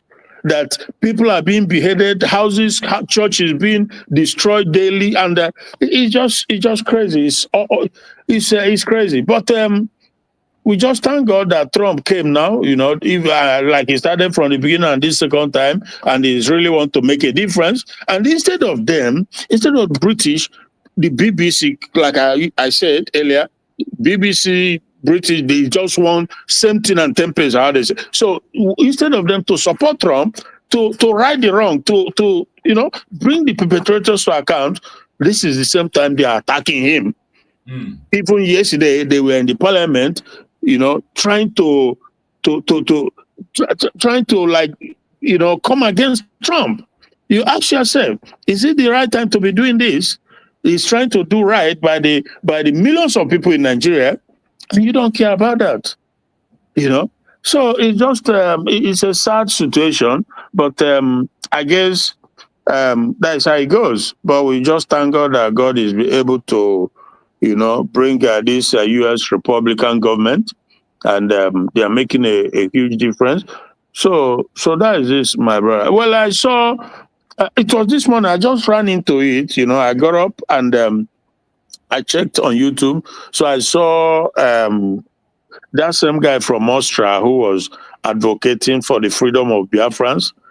His name is an Austrian name, so I've not been able to memorize it in my head. But he. So what I saw basically was I clicked it and he said describing. In an interview with Biafran Prime Minister. That is how he put it. And I was like, wait a minute. I was like, could it be maybe interview in the past, maybe, some years back or before the situation with PM? So, but I was curious. So I wanted to see, to know. And then suddenly it came up. It was Ogenkere, right? So, and I wanted to take shower, but I just had to sit back and watch. Though I didn't quite finish it, but I can only say that it's a good thing. I applaud whatever move, because look, I don't care. For me, it's all about Biafra. Whoever brings it, whatever you're able to do, it's a welcome development. So I just feel like we can have disagreement, but ultimately Biafra is the goal. So I don't know details, but based off of what I see, it's a welcome development. I applaud him. Is he the most qualified to be doing that? I don't think so. But at the same time, you make do with what you have. So as it is now, anybody that can put Biafra in the limelight at this point, it's a welcome development. Yeah. Anybody that can put Biafra at the limelight, I don't care. That doesn't mean that we will be deceived. That doesn't mean we don't know where we are. That doesn't mean we don't have our common sense. Exactly. But that every publicity. When we say people should go to work, I don't care where you belong. I don't care. Stop gossiping and go to work. If you know that thing, you think, okay, Mr. A is not doing it well. Go and do yours. Keep yourself busy. However you can. Yeah. Every publicity is a good publicity. Both negative and positive, they are all good for us. We need it all. We need it all. Every publicity is a good publicity. So we just want to be in that front line at this point in time. Yeah. So, and you know that the thing is this, because for me, I'm always like very broad-minded, that broad-mindedness. I know that if people begin to come up like this Austrian guy to advocate Biafra freedom, the zoo, as usual, might want to go, maybe try to dish out bribery sort of, but it's okay too, because I've always said that Nigeria is in no win-win situation. Far from it. If they chooses to continue to propagate, propagandize, and to bribe people, whoever it is, from wherever continent, if that is the way they chooses to go, fine. At the end of the day, they are just in a mess, and they cannot come out of the mess until they do the right thing. Because if people take the opportunity to make money and they jump on the wagon, it's also a good thing for us, because every time you talk about it, it's a plus, not a minus. You see what I mean? So let them go ahead and continue to bribe people. The one you said yesterday, the guy that tweeted, Mike Arnold, who tweeted. Yeah, exactly. So every effort that the Nigeria make, because I also saw the Nigerian, either the foreign minister, is it, or minister of information, he was on one German channel saying basically, because the lady, the interviewer asked him that the Christian genocide that is making news around the globe, and that Donald Trump, the American president, they are very much on it at the moment. So he said, the minister, who is, his name is Mohammed something, he says that is because there are the proscribed terrorists. That's how he put it. That was just his word. Proscribed terrorists who are in the US lobbying, blah, blah, blah, lobbying American government. That was the word. Imagine. A minister. You can imagine that. You can imagine that. Yeah. So he said that is the problem, that they are spreading. My brother Christian, you see, that is why this is what brings me to when we say even negative publicity is welcome. It's a good one. Yes. He doesn't know that statement he's making is bringing us up. Exactly. When we try to match this Christian genocide with the Biafran genocide, people try to separate it, but they help us to link both of them together. 100%. You can imagine a minister of communication, whatever, a minister saying such a word. Yeah. It speaks volume. Even though he tried to make it on a negative note. Yeah. It is to our own advantage. And the peace. Nothing that we do. And I even want them to speak more. Let them accuse us more. Exactly. Let them accuse us more. You can't even. Just like this information you brought now. I've not seen that video. I will try to go and look for it when I see it. When you say this, Ogenkere was speaking to anybody that wants to go, anything that will bring us at the lamplight, go and do it. Welcome development. I will lose my sense. I don't know who is right and who is wrong. It doesn't make me lose my sense. Yeah. So but in terms of the policy, they should go ahead. Go ahead, my brother. I wrote on that clip that I just basically I said that, look, this guy, this Mohammed minister, whatever, that he is himself a terrorist. I just describe it exactly as it is. The fact that he doesn't wear bomb and goes and blow up someplace don't mean that they are all in it. They are all in it. If you are financing it, you are a terrorist. If you are coordinating, you are. If you're a sympathizer, you are a terrorist. Wow. This is a known fact, because the Pantami was also in the government in the previous administration, and he was a sympathizer, possibly financing it, and the rest of them. So this is what I wrote. I said, look, the agenda undoubtedly is to Islamize the entire Nigerian entity. To Islamize it and Fulanize it using terrorism and political manipulation. So this is, we just have to keep doing what we are doing. Every move they make is a plus for us and a minus on them. So that is the situation, my brother. So yeah, Ogenkere, I appreciate what he did.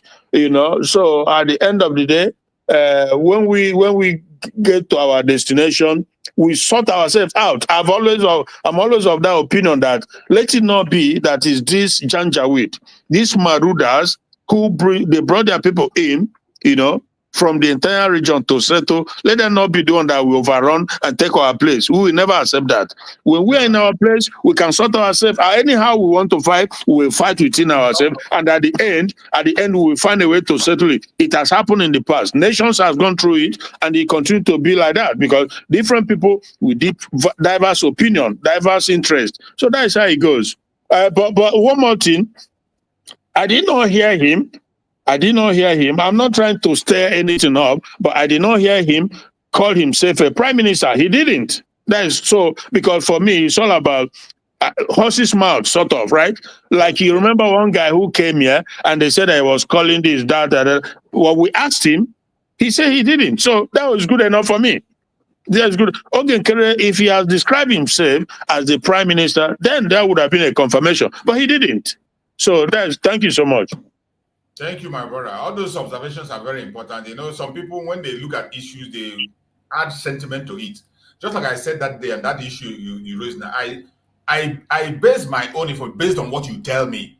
Yeah. Even if you have said something before and you come to my face, you deny. I'm going to judge based on what you said. Exactly. And for the fact that the person have now denied, even if he has said it before, you should accept that he has apologized. There are people who cannot apologize directly. There are people who can say things out of just to win argument or out of anger. So when it comes to reality, you allow them to speak, and then you take your statement from there. Yeah. So we must continue to speak. This time is a very critical time. Every Biafra must get to work. Get to work. You see, me and my brother Christian, we were here yesterday morning. We were together in the evening. Here we are. We are doing our own part. We are doing our own part. It doesn't matter whether you hate us or you like what we say or you don't like it or everybody must not like my line of thought. There is no law that says you must like me. And there's no law that says I must say things the way you want it. No. You are entitled to your own opinion. Say it the way you want it. At the end of the day, it is about Biafra. Anything that can put us in the limelight, continue to do it in your own little way. Do your own. Allow others to do their own. That is where we are. So that will now bring us. You see, one of the lies they told again. I want us to go into that. I saw that program on VOP where they were discussing about this nonsense that terrorist said in Nigeria. The chief terrorist in Nigeria, Gumi, when he said they were burying empty caskets in Nigeria, they were burying empty caskets. Yeah. I saw VOP discussing it and I brought the video. Let us hear what they are saying in VOP about that claim of Gumi. Let's hear what they're saying. Then we can anchor a discussion on that. In the studio, Mr. Falim. Can you make sense of what Gumi said? That look, Christian groups in the Middle Belt are burying empty coffins just to create a narrative of a genocide. You know, that there is mass killing of Christians. The coffins that we see that are buried, do you by any chance, you have been a reporter, you know, you have inside information, you get information anyhow, you know, because you have been in this trade for a very long time. Have you ever heard, you know, has it ever escaped from somewhere and got into your ears that, look, this thing that Sheikh Gumi said could be real? Has it? Do you have an idea? Help us, please. I think it's marks of height of irresponsibility for Gumi to even imagine that, not to talk of spewing it. And it's very, very uncharitable and a way of denigrating the soul and spirit of those who had been mowed down in that area. Maybe he has his own idea or perhaps his own thinking that is different from reality. Because as soon as this thing came up, I went back in time to check the videos. In most of these mass burials, there was no coffin. Nobody used coffins. Lifeless bodies, corpses, dressed with different colors of attires, some exposing the leg, some exposing the head. Young children between the ages of 2, 3, you know, laid bare on the floor. And you are now coming to say, I mean, this is the height of it. I, for one, you know my position on this genocide thing, that I didn't put my finger to the fact that there is genocide, but this is the height of it. That man needs to be examined properly if his mental state is stable for him to have said this. You see this idiot, for the fact that he himself could not be able to mention genocide. He's genocide. A denier. He's a denier too. He is one of those promoting that Gumi. There is nothing different between this idiot and Gumi. Exactly. As long as we have people like this who cannot stand boldly and speak the truth, and look at you trying to paint yourself good. That Gumi, what do you expect Gumi to say? What do you expect him to say? When you yourself are in denial, you are not explaining how these people were gathered, how you saw the cause of it. You are explaining it by your own self. At the same time, you do not acknowledge the genocide. And Gumi is coming out to tell you that they buried the empty corpse and you are getting angry. You want us to see you as an innocent person. You see how evil they are. You see why Nigeria can never, ever, ever be redeemed. As long as we have people like this who will come to the media and paint lies. At the same time, he wants to salvage himself. Do you think that we can give them some slacks, some leeway based off of the fact that information in Nigeria, how can I put it now? I mean, there's no good information mechanism in the country, because when there's hardly electricity, it comes and it goes, and there's not everybody that is able to that can afford data, stuff like that. Because I have friends who they struggle sometimes to buy data, because you have to feed first to be able to. If you are hungry, you don't take the money for your food to buy data. Now, but somebody like this, I don't think he will place in that category of people struggling. Exactly. So, but I'm just like, again, maybe trying to find excuse for them. I don't know if it's possible.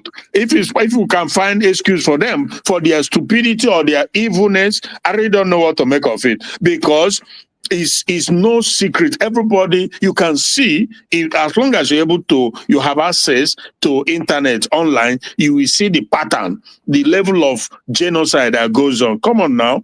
This doesn't need much explanation. You have to see that their intention is to slowly but surely, right, wipe out Christians and put fear in those who are not victims to be careful. Either you run or they burn your church, you will not be able to talk. So these are all, it's crazy situation, my brother. As much, my brother, just as you said, you know, sometimes as much as we try to give them a landing space or to excuse, there is not even any grant to give them. As we speak now, in Nigeria, this issue of genocide, there is no family in the southern part of Nigeria that doesn't have somebody that has a smartphone. Yeah. In the south, there is nobody family that doesn't have somebody that has a smartphone. You can only find such people in the north. And in that north, they see these things firsthand, they are seeing it. Yeah.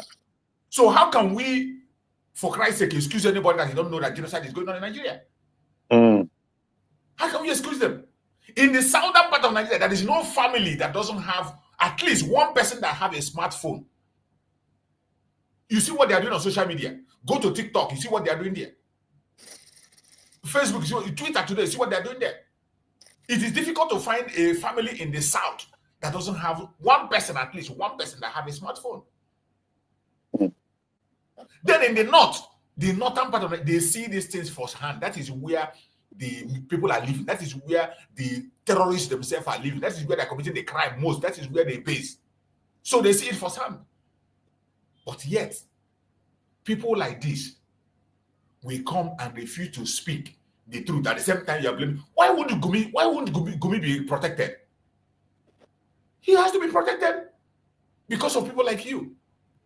And I am not mincing words over this, because I'm really, really pained that those people that died even when they never saw death coming, we should respect their souls. They didn't plan to die. They didn't know that they would be in harm's way. Some people decided without provocation to slaughter a mass of people. What is mass grave? Mass grave is for two reasons. And yet one, if you cannot identify those killed, maybe they were mangled to the point that you cannot recognize them. Then when the deaths are multiple, that you cannot be digging. Now imagine 213 people slaughtered in one day. How many graves are you going to dig? It's not genocide. Yeah. This is it's the not reason genocide. why there was mass grave. The third one is maybe robbery suspects that have been kept in mortuary for so long, accident victims that cannot be recognized, that nobody came to take their bodies. Those are the reasons why you have mass graves. And now, somebody somewhere woke up from the wrong side of his bed just because he claims to be a cleric. Is that the way to protect your religion? Okay. All right. Is that the way to protect your religion? Then you have painted a very gory picture, and a lot of. I'm not sure I can take this, because the picture. But you see the contradiction. I understand your emotions. Yes, You see the contradiction there. He ended by saying, "Is that the way to protect your religion?" So it's a religious issue. Yet it's not genocide, and the people they are massacring, they are genociding is Christians, and yet he's still denying it. It's crazy. Exactly. You pick that up. See at the end, see how he ended it. Yeah. He ended it to recognize that attack against Christians. Yeah. And those who are doing it. But at the same time, he's not going to accept it. Yeah. These people. How do you? Now, in all of this issue of genocide, have you noticed recently, that despite this, there's upsurge. There's an upsurge, in the killing of people within that zone, middle belt, and all of that. What could be there's an upsurge. Or it does appear that the Trump threat is not trying to deter. No, you see, it just shows you that these killers are intentional in their approach to these killings. And they are not ready to stop. I was watching a video the other time, and somebody said, if we are to stop this attitude of killing people endlessly, that it has to come from certain quarters. And since it has not come, that means we have a free reign. The other day we were here when we saw a video of bandits rejoicing and celebrating life on top of a mountain. Some were even putting on a uniform. All these things. It also points to the fact that there are hidden collaborators, sponsors, financiers that are within the corridors of power. More like an agenda. It's like an agenda. Yes, I'm beginning to see it. Right. Thank you so much, Mr. Fanimo, for your submission. Let's take this conversation to Abuja, where we have Mr. Ali Usman, who is a public affairs analyst. Good morning once again, Mr. Ali Usman, and thank you for being part of us today. Let's get your opinion on the statement made by Sheikh Ahmed Gumi when he said that, people are becoming intentional, rather, in his words, say that this is more like a way to further create a very bad narrative about Nigeria so that the likes of bringing out manipulative information just to provoke hatred and international sympathy at this point. What do you have to say about the fact that he went further to point out that the alleged Christian genocide, in his words, actually is an attempt to malign Islam and also the enforcement of Sharia law in Nigeria? When on this table, he also pointed out the fact that not just Christians are killed, Muslims too are killed. And these are being killed by extremists. I'm talking about jihadists, whom Donald Trump has pointed out to say he's going to come to Nigeria to kill the extremist jihadists operating on the soil of Nigeria and killing people. Help us actually with your opinion on this, please. All right. First of all, I think the statement from the Sheikh is vague. Vague in the sense that there is no timeline to the allegation that is being made. So we don't know if he's referring to a recent incident or perhaps something that he thinks has happened in the past. So to that extent, when the allegation is not clear, it will not, I don't think that there will be a proper response to it. So just so that if there is an error in whatever he has said, we don't go on that line to continue to whip maybe something that is not correct. If you go through one of the reports written by one of the dailies, it appears that Shigumi was quoting what somebody told him. But we don't have the place, the name of the person who told him, or which of the groups in Middle Belt that is being alleged to be carrying that out. So to that extent, I think the information provided is not is vague. So I may not be able to properly contextualize the situation other than to speculate, and I wouldn't want to do that. But with respect to the other comments you made about him talking about stopping of Sharia or other things. See, there are certain things that we need to understand, especially about Sharia. Sharia is something that is being applied every day in the life of a Muslim. You know, so even without a codified law, for instance, a Muslim will still apply the Sharia when he does the things that Islam has asked him to do.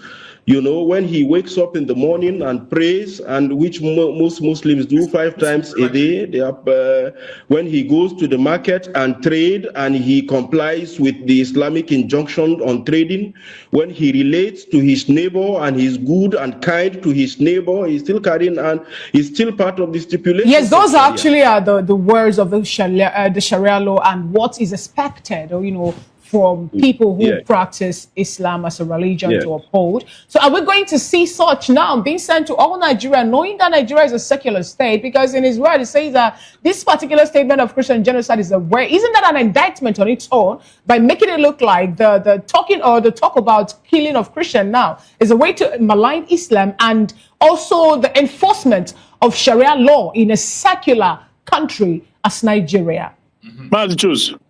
Well, let me quickly say this. You see, what for some days now, I've been emphasizing, if you remember, we've been emphasizing on the fact that the media, they have to now hop on this. This has to be the subject matter, because if there's anything that has brought Nigeria and everything to its knee, is the infusion of this obnoxious Sharia law into Nigerian constitution. Absolutely. This is it. So for some days I've been saying it. They all now, thank goodness, this our sister here, I know she's on VOP. The rest should follow suit. The channels, the Arise, they must all begin to, because that is the key for everybody to being able to live in peace and harmony. You respect me, I respect you. If you want to worship cow, it's your goddamn business. It's not my business. I don't care.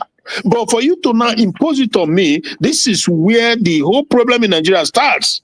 And so if now she's talking about it, my advice would be that everybody should start talking about it, so that at the end of it, and thank goodness for Ted Cruz, who has also said what he was going to do. So people should begin to talk about it, so that at the end of the day, they have to accept the fact that Nigeria is a secular country, therefore does not need any religious law in the constitution. But if anybody needs it, then he or she or group, whatever, should go and carve out their own country and practice it. Thank you. So it's good that they are talking about it. Thanks. Let's hear what that man is. His opinion, and his opinion is well documented on issues of this matter and other national issues, you know. But yeah, Nigeria is a secular state. But then again, even when you are talking about codified Sharia, codified Sharia applies to Muslims. It doesn't apply to non-Muslims. So why do we have issues in flushing out or in killing extremists, or in taking out, eradicating extremists, jihadist extremists in the words of, Donald Trump? Are we going to, at this point, are we seeing another, maybe another jihad movement, led by another group at this point? And another lie is that when he say it's not applied to other people, he should remind him that Somebody's shop was taken in Abuja. Exactly. They took somebody to Sharia court in Abuja. Yeah. Yeah. The woman was murdered because of their own law. Because of Sharia. Because of Sharia. Akaloka, the same thing. Yeah, and many others. And so many other people are still being persecuted today because of that. And the one so when who they is say out, it doesn't apply to everybody. This is they are lying. They are lying. Before them. Yeah. Yeah, that lie is that the taqiyya also that Islam has in their whatever they do, right? So they come out, they willfully lie to you, but in their heart of hearts, they know that they are lying. So this is the thing. You cannot say, but it's not only applied. It's not only applied to Muslim because they are pushing it slowly and surely on everybody. Thank you. Point on the soil of Nigeria, just like what we saw that played out with Usman Dan Fodio when he invaded Nigeria on the notion of Sharia war and all that. The first terrorist in Nigeria, Usman Dan Fodio, they should be calling that man the first terrorist. When they use this, the first terrorist in Nigeria was Usman Dan Fodio, and the seed he planted is what is happening. He's disturbing us. Yeah, that evil seed. All right. First of all, let me start where from this system is going. I really like it. The boldness. Yeah. People should, because I don't know if you see it from Channel and the rest of them, but she's doing well. They are doing well on this channel. They begin to call it out for what it is. Thank you. Let's see. You just dropped it. To start with, that Usman Dan Fodio did not invade Nigeria, as at the time they always back their terrorists. These people, they will always. Of course. You see how he came and he supported Gumi. He never accused me. Yeah. He never talked bad about Gumi. Yeah. And he will never. Look at him now. Yeah. He's still praising Usman Dan Fodio that killed Hausa people.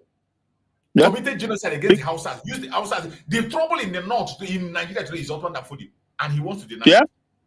Exactly. The Dan Fodio jihad happened. There was no entity known as Nigeria as we have it today. And secondly, again, it was not. We need to understand that part of history very well. It is one of the most misrepresented part of our history. Usman Dan Fodio was not a warrior. He didn't even start any wars. It was a self-defense. He was the one who was attacked and he defended himself. He was just a preacher.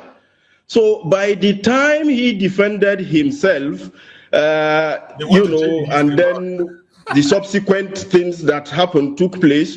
Where did he come from? Where did those men come from? Exactly. You cannot be defending yourself in my land, in my own territory. Huh? Imagine.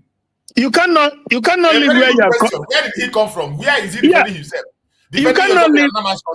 Yeah, you live wherever you are coming from to my place and tell me that you are defending yourself. How does that work? What? Hey, Odiego.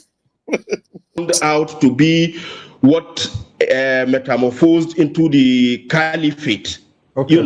And to that extent, you can say that I think that started in 1804. In 1804, the British had not even. Okay, Aliyu, I understand the history you are trying to reel out. Yeah, that's good. At least you have made a point. But I'd like for us to, because time is perishable, we need to move on to other things. Okay. But before we go to Port Harcourt, where we have Bishop Bob Marley on standby, I would like to ask you. You said something about speculating on what the Sheikh said, that, look, someone told him, there was a report and someone told him that Christian groups in Middle Belt, were faking mass graves and all of that just to portray Christian genocide.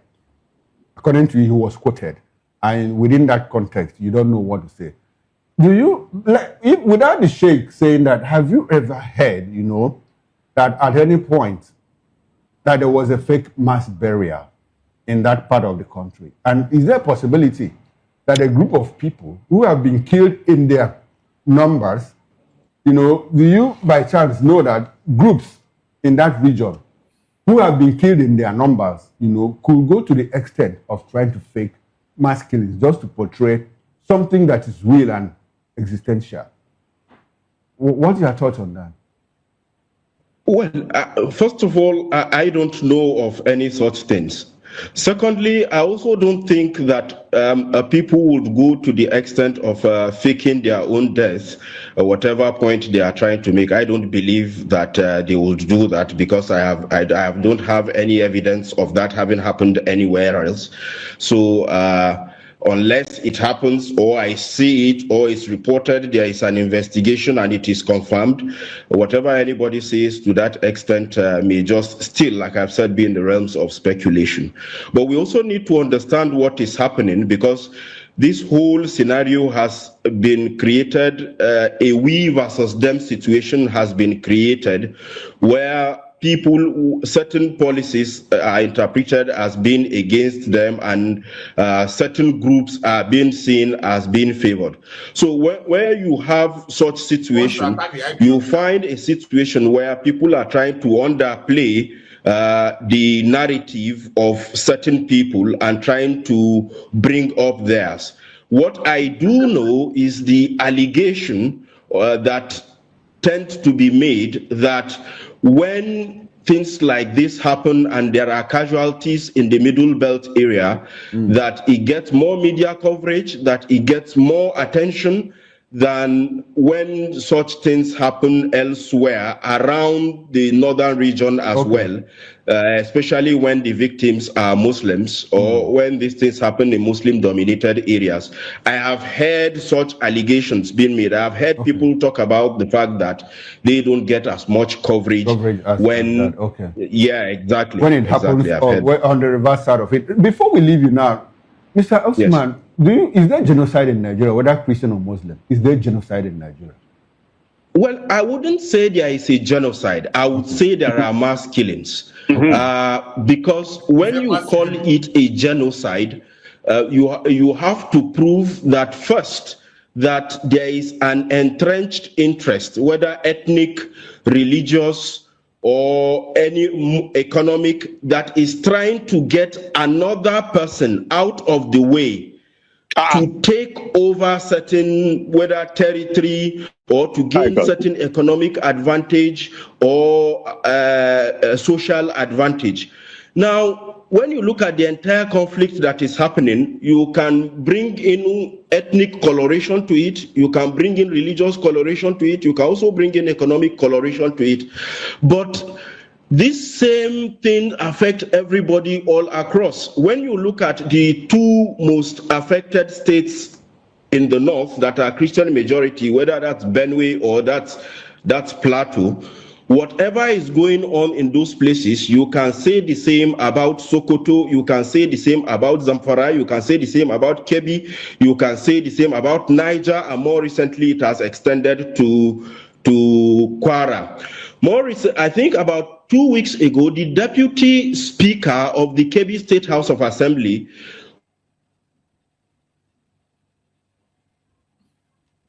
we lost connection. We lost connection to you, Mr. Usman. You know, we'll take the conversation now to Port Harcourt, where we have Archbishop Dr. Ibiokun Gospel Bob Manuel join us. He's a public affairs analyst. Good morning once again, Archbishop Dr. Ibiokun Gospel Bob Manuel. Now, what do you make of the statement of Sheikh Ahmed Gumi? He made the statement somewhere in Turkey, you know, saying that people of the Middle Belt are burying empty coffin. In the words of Usman this morning, Ali, he said that whatever thing that is happening wait. I've heard that. I thought it was a rumor that they said he ran to Turkey, and another version say he was deported back. But hearing this from her is a confirmation that he's also outside the country now. So, but also, you know that Turkey has also been indicted or accused. Of course, they were mentioned. Exactly. Utom, the former Benue governor, accused Turkey and Saudi Arabia of being yeah. So obviously, and for him to run to Turkey, and why would Turkey not apprehend him or deport him? That don't quite make sense to me, because he went. Yeah, Saudi Arabia did, right? And we also know that Turkey, see the current president of Turkey, to be very, very honest with you, he's as jihadist as they come. Odegwa, his name is something Odegwa, whatever. He hates Israel with passion. That guy is just that sometimes when God It's like the saying goes, now onye chukwu gozi, you cannot curse a man who is blessed. But this guy, if he have his way, he want to wipe out Israel on the face of this earth. He is a hardcore jihadist. But so I won't be surprised that even when Saudi Arabia, they're trying to modify, they're trying to become liberal, sort of, you know, they're doing a lot to liberalize. They are working towards that. Exactly. But Turkey, but this guy, the president of Turkey, is still very much ingrained in this old Islamic jihadism of doing crazy things. So, but it's good to know that Gumi is out of the country now. Whether he comes back or not is another thing. We shall see. Maybe in Plateau or in Southern Kaduna or maybe even in Benue State. Also, it's repeating itself somewhere in Sokoto and also in other parts of the northern Nigeria at this point. Are we saying also that those people that were killed there, also the coffins or the burials we've seen them of Ghana is empty coffins at this point? And what do you make of this? You're supposing it to the fact that he went further to talk about the allegation of Christian genocide being a deliberate attempt to halt the enforcement of Sharia law in Nigeria that happens to be a secular nation.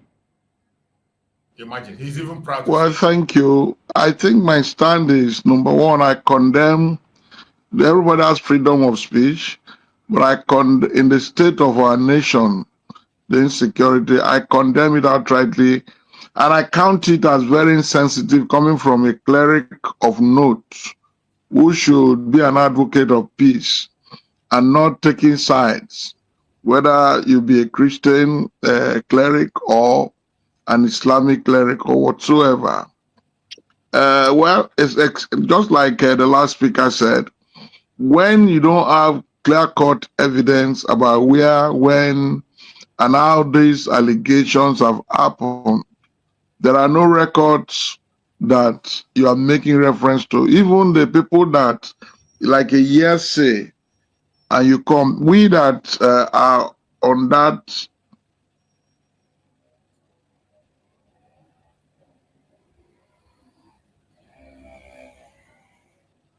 All right, I guess we lost connection also with Dr. Ibiokun Bob Manuel. We will actually ask our team to work on it. Okay, go on, Archbishop, if you're back, go on. Okay. It's possible that Gumi is trying to defend his faith against the backdrop of the American, I would say threat, American position about Christian genocide in Nigeria, which has been serialized in their own intelligence. So even if you are defending that, you can say things that are more acceptable than saying a group of people have been burying empty caskets and trying to get sympathy with that. We know what happened in Yewa recently. The president visited and couldn't get to the place where it happened. We know the herders and farmers clash almost regularly around the Middle Belt. We know the recent plateau happenings where even military personnel came out and testified. Though, yeah, there could be pockets of people from the two religions being affected. In every situation, there will be collateral damages. And the collateral damages could affect even an innocent stray bullets and innocent people. So at this point in time, Archbishop, are we supposed as a nation to have issues or even further divide ourselves when we have a particular people, I'm talking about US now, having it at the back of their mind or having interest in coming out to help us end the people that have been pushing us further into unbearable pain of avoidable death for the past 15 years or thereabouts? Should you have issues, you know, when Donald Trump said we're going to come in to take out the extremist jihadists operating on the soil of Nigeria? Well, I don't have an issue. Maybe because he has defined it so, they didn't come from the air to make that statement. There were congressional presentations. There were even groups from Nigeria who went to the US Congress to serialize with evidence what their communities have been going through. So the president did not just come out because he hates Muslim or Nigeria. It has been a global fight, and he says it's not limited to Nigeria. Okay. It's like a human rights, a civil fight, but it differs from nation to nation. All right. For instance, if you okay, land on your thought. Land on your thought. Go ahead. Land on your thought. Yes, what I'm saying is, you can see recently, the president did not even say America will not attend the G20 summit in South Africa because of their human rights records nosediving. He said America will not, the attendance there will be that they are given tacit approval to what is happening in South Africa. Okay. And so it's not like it's just Nigeria. Okay. They are worried about the global insecurity and occasioned by governments that are insensitive, who have complete armed forces and they cannot deploy to stop it. Exactly. You know, Abacha said one thing. He said, if insecurity lasts for 24 hours, then the government is complicit. Okay. Because they are the people who have the legal right, the resources to be able to quell any insecurity. And if they cannot for 48 hours, then that government becomes suspicious and their military apparatus. Okay, all right. So to that extent, you will blame him. All right, Bishop, there's been hot air in Nigeria in the past days, you know, a few days that Trump designated Nigeria, redesignated Nigeria as a country of particular concern, CPC. It's also interesting to know, like you said, Nigeria is not alone, you know, it's not a lone thing. We have countries like China, we have countries like Pakistan, we have countries like Iran, even Myanmar, you know, that appear on that CPC list, and Nigeria has been designated at one. But there is this kind of pushback, you know, by Nigerian government and people in Nigeria, Nigerians as well, notable Nigerians, who have heard Wole Soyinka say, no, there is no Christian genocide. We have even heard Christian clerics say, look, there is no Christian genocide in Nigeria. You are not Bishop. Do you think that there is genocide in Nigeria? And what is the role of the church, you know, in trying to say, look, we want to defend our faith, not just defending our faith as Christians, but defending Nigerians as a whole. Nigerians should not be killed, whether they are Christians, Muslims, traditionalists, or what. What is your opinion on all of this? Well, my opinion, the word genocide is a matter of semantics. Like we said, are there killings? Are there incessant killings over these years with the legitimate government in place? Yes. And when something is uncontrollable, it's not genocidal, it's serial. It's not true. I just read from. You see these people. You see, this is my problem with all these people. All these people that wear this cap and call themselves bishop and whatever. Yeah. They know they will always twist the truth. A simple question. Yeah. A simple question that a dumb man will even answer. You are twisting it, giving that you are trying to create your own narrative. He's now trying to create another narrative and drive attention of people. Yeah, they want to be right and wrong at the same time. At the same time. Yeah. This is the problem. And these are the kind of idiots that create this problem that it can never be solved. And he tried to define. Ask him about Sharia and he will tell you, okay, leave them, we can manage it and do this, we can pray. Exactly. Bunch of idiots. Yeah, he tried to define genocide and he got it wrong because genocide have a pattern and that pattern is always the same. When you are killing Christians, it's a genocide because they have a different faith. And when you are trying to massacre Biafrans, it's also a genocide because they are Biafrans. So, how do you go, my brother? Imagine somebody who calls him a bishop. Imagine. And people will be sitting under this kind of a person to preach. Yeah. In those days, we know that prophets in the Bible, they rebuke kings. When the king does something evil, they will go straight to that king and tell him. Yeah. That is how they were known. Prophets, that's how they're known. Not anymore. But this one, they side with government. Yeah, exactly. The they dying. Don't use the word genocide. Don't use it. Yeah, they're dying with the government. And none of them buy it. They will call them private. Don't speak on this, and they will. They go ahead with it. These are the big guys in the faith. They're dying with the government. So when they come, they'll be blowing hot and cold at the same time. But when you look at that young man on red, I still doesn't even know his name. The one that brought up the Akaluka and the rest of it. You see how he spoke directly, straight, without missing word. But But these big ones, the Adeboyes and the rest of them, they are dining with government. So they are political pastors and political pastors. Yeah. For their own, growing their own business. Yeah. The papers, even from your publication, that in Kaduna, an Ekwa priest was taken on, 11 people abducted. That is even as we are talking now. So when something is realized and people have record of it and it's not being ameliorated, it's not stopped deliberately, intentionally, what does it amount to? What genocide is an English language. It's neither even the people from all faith, even the free thinkers that are being killed. We're talking of killings. But now, if you what the Americans have is that most of this group, the Ishwab group, the Boko Haram group, the bandits, majority of them are made up of people from the Islamic faith. We are not talking of armed robbers. We are not talking of all these people. We are talking of people who their ideology is based on a faith. Okay. And that is the basis why it is looking like it's a Christian and a Muslim thing. Okay. Even some of their sponsors, people have come out to say these are their sponsors, and most of them are on the other faith. Okay, Archbishop, established, according to your opinion, there is killings. There are killings in Nigeria, and it looks it's genocidal, you know. Now, as a member of the body of Christ, what is the responsibility of the church, you know, to ensure that they protect Nigeria when they are killed? You are a member of, you are an archbishop. What role has the church played in interfacing with government, in interfacing with authorities? Know that what Christianity preaches peace. Okay. In fact, it will say Jesus is the Prince of Peace. Even at the point of killing, we are not asked to maybe take arms or to retaliate. It talks of forgiveness.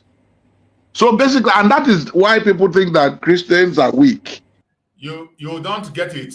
Christ said when the disciple of Christ took out the sword to cut out the ear of somebody that came to attack Christ, Christ did not tell him to throw away that knife. He did not tell him to fling away his knife. He told him to put it back. A time is going to come when you are going to use it. Exactly. Put it back. Put it back. It is not time. If I want to fight now, I can fight for myself. Put that thing back. He didn't tell him to go and throw it. And there was a portion in the Bible also that said, I will look for that portion where he said that if you have anything, sell it and buy a sword. It is in the Bible. Sell what you have. A time will come when you sell what you have and buy a sword. Don't come here and tell us what we don't know because you are protecting your business. But they are not weak. They are practicing their faith in such a way that everybody can be on his own side freely. But without being armed, you go into a church, you burn the church down, you kill people. Even when you have security in churches, except these days that some men of God carry armed policemen around. If not, we don't even carry people like that. You have just boys who are not armed around the church doing ushering work and all that. But now you find that those kind of unarmed people, armed men will go in and slaughter them. It's painful. Right. So what the church has always done, let me tell you what has been done. What has been done nationally, there is interfaith, and part of it, there is interfaith organization where the Sultan is head and the Khan president is head. It's composed of senior clerics from the two faiths. They come in and they look at these issues when they happen and encourage their adherents to desist. And the federal government recognize them. They are like NGOs. Okay. So that whenever, yes. So what we are doing is just that the radicals in the faith, and maybe like somebody said, it could be political, it could be economic, it could be religious. Some people are extremists. Let us call them so. It's not every Christian or Muslim. I have a lot of Muslim friends. Even I have a lot of Muslim clerics as friends. We have eaten in the same plate. Without having a friend, I go to their meetings and we hold meetings. Even here in River State, So what we're saying, the bad eggs who radicalize themselves and make economic gains out of it, from kidnapping, from killing, from all that. That is what the government is supposed to fight. They are criminals. Forget those about, are the people that made up the extremists, jihadists that Trump talked about. Yes, You just talked about the extremists. And also I asked you earlier, is there anything wrong? Is there anything wrong in taking out the extremists who have actually been killing people in their numbers in Nigeria? And you said no to that question. And we have to bring it. Nothing. Let me tell you this. The Bible said the soul that sinneth. The Bible said the soul that sinneth shall die. If you don't repent. It's only genuine repentance. Even the Boko Haram who have repented, are they still pursuing them? They won't conscript them into the Nigerian armed forces again. Thank you so much. If they are not repentant, thank you, Archbishop. If they are not repentant, and it's like judgment coming over them because of their excesses, Nigeria should thank that kind of government for coming to do what they cannot do. They are not taking over our sovereignty. They are coming to make sure that that peace we cannot enforce here with our armed forces, it is done for us. You remember before Donald Trump left the first time, an American was abducted in the north, and they were kept. They came with their people intelligently without losing one soul. They pick up those people. They freed them from the hands of these extremists. None of their people was killed. They have enough superior power. They have enough intelligence, and they are not going to politicize the issue. So it's either those doing this thing, they renege from it and become normal citizens. Some will say they are foreigners. How do you allow foreigners come into your territory and begin to kill your people? That is actually a question on many Nigerians. It is called for. That's a question on the mouth of many Nigerians, Archbishop. Thank you so much for your submission. We have another guest in the studio. We'd like to get the opinion of Mr. Benjamin Ogulami. Good morning once again, and good to have you join today's conversation. What do you make of this particular statement by Sheikh Ahmed Gumi and the fact that some people are already saying that their life actually is in danger? For example, you know, we have a particular man who's come up to talk. He said, I've witnessed a numerous violent attack in northern Nigeria where Christians were specifically targeted and massacred. And that this particular, because of the statement he made, he said, my life at this point is in danger. Let's also just suppose that it's what actually is playing out. You know, where we learned also today that 4 people have been killed, with a pastor of Ekwa Church abducted and 11 others abducted in Lere local government area, which happens to be within the southern part of Kaduna State. And this whole thing more like is increasing because the other day, the Kaduna State government come up to tell Nigerians that they are celebrating, well, I say, a better way to reach a compromise with the terrorists by giving them free medical health care and education too. You know, saying that they've been able to regain 500,000 hectares of land from the hands of the bandits, and that trucks can now move freely like 3 or 4 times in a week, flying the routes that these terrorists have actually occupied in that state. Well, my opinion would be that Nigeria before this time hasn't been a serious nation, or let me say it's a serious nation with unserious leadership. We've been entrenched so much in religious bigotry. And then to this end, I would say that some of us at a particular angle in Nigeria, we are operating with the Constitution of Nigeria. And we observe that larger parts of the North, or let me say the North, the core North, operate the Sharia law. That even their lawmakers don't even understand what Nigerian Constitution is saying. They focus so much on the postulations of the Sharia law. And then talking about genocide of Christians. Christians aren't the only set of people experiencing genocide. And I would not say Christians in particular experience this. But in the world, we have seen a Christian nation turned to a Muslim nation. And there are leaders in the world sponsoring jihadists against other nations.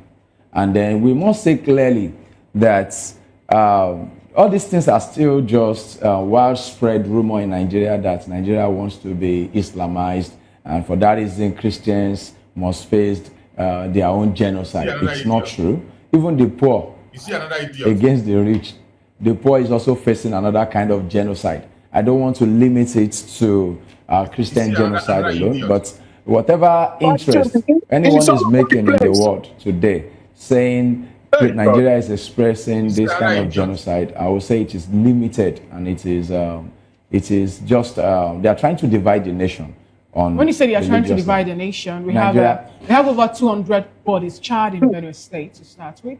You know, recent time, not the one that happened when we had the president, Muhammadu Buhari, went also to tell them, please find a way to accommodate your brothers. And then he took it back again to somewhere in Plateau State, where we also learned that a quite reasonable amount of people also were killed too. Also back again in Benue, another killing happened. Take it to Southern Kaduna too. Is it just starting now? No, the question I'm asking is, when you say that we're having little of it playing out, you know, the little of it now, is it that until when it gets to billions, or when that's not what I mean. How the 200 and above 200 million of us actually gone down, that's where we now know that we're having an issue. This case isn't just starting today. So we didn't see anything. It happened during Buhari era, where Kanchaman was beheaded. What happened? Nothing happened. But the only thing I say at this moment is Christian leaders have not been responsible, especially the Khan hasn't been responsible to the Christian fellowship in general in Nigeria. What do you want them to do? Looking at there should be a voice. There should be a voice at this time. How do you want the voice to be? And if you want to be a voice, you shouldn't be political. The Khan had been political over the years, taking side. We've seen Khan supporting when Goodluck Jonathan was there, they supported. Now, when you have taken strange fire onto your own altar, you get burnt. Now, at this period, look at what happened during... they forget about issue at hand and they are talking rubbish. I don't know where they brought this clown from. I don't know where they brought this clown. He might be a Yoruba man. Or from Edo. He might be from Edo State. You see, when you are speaking about serious issue, an idiot will come from nowhere and begin to spill ideology that I don't even know where he's getting his own argument from. I don't even know where. When you talk about number, he said the number has not gotten up to that. And the girl begin to mention numbers. Are you waiting for it to get to billion? He said it didn't start yesterday. So because it didn't start yesterday, we should not talk about it. It's not good genocide. They ask him now. He's now blaming Khan. That after all, Khan has supported Goodluck Jonathan. You see, he is now driving it to the political side. You are talking about issues that has to do with human life. With human life here. The question is it happening or is it not happening? And you want to tell me that this kind of a country where you have this kind of individuals come to national television to talk can survive. How can Nigeria survive with this kind of people with this kind of mindset? Okay. Where are you going to start?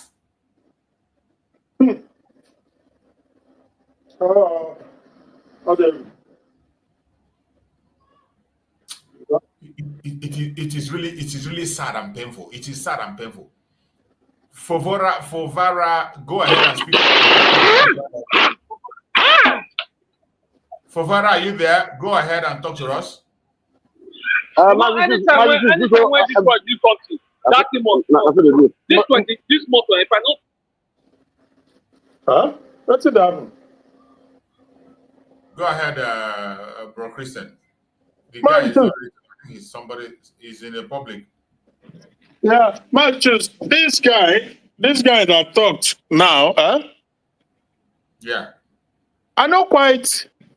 I was distracted because we filmed him, so I know too, but I know that he was more let me take it back a little bit so that you can hear him, because the guy is so annoying. This guy, his own case is even worse than anyone. That is so annoying. Listen to and then he took it back again to somewhere in Plateau State, where we also learned that a quite reasonable amount of people also were killed too.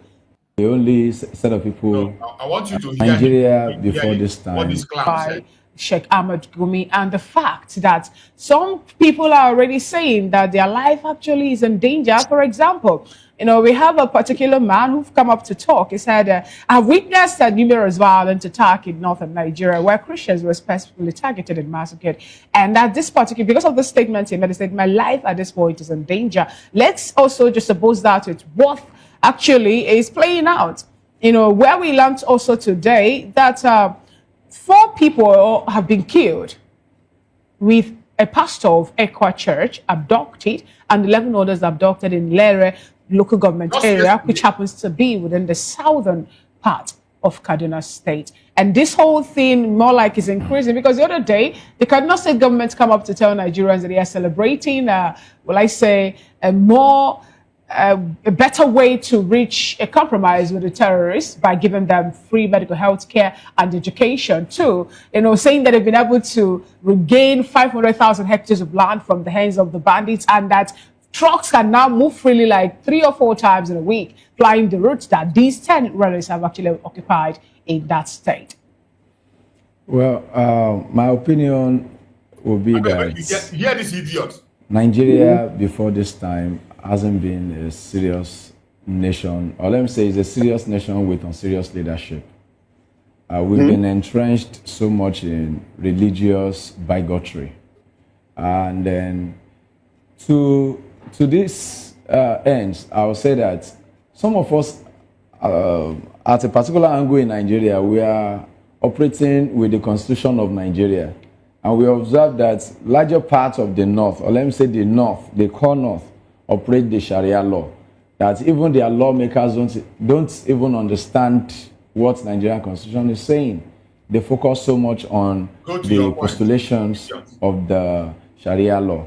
And then talking about genocide of Christians, Christians aren't the only set of people experiencing genocide. And I would not say Christians in particular experience this.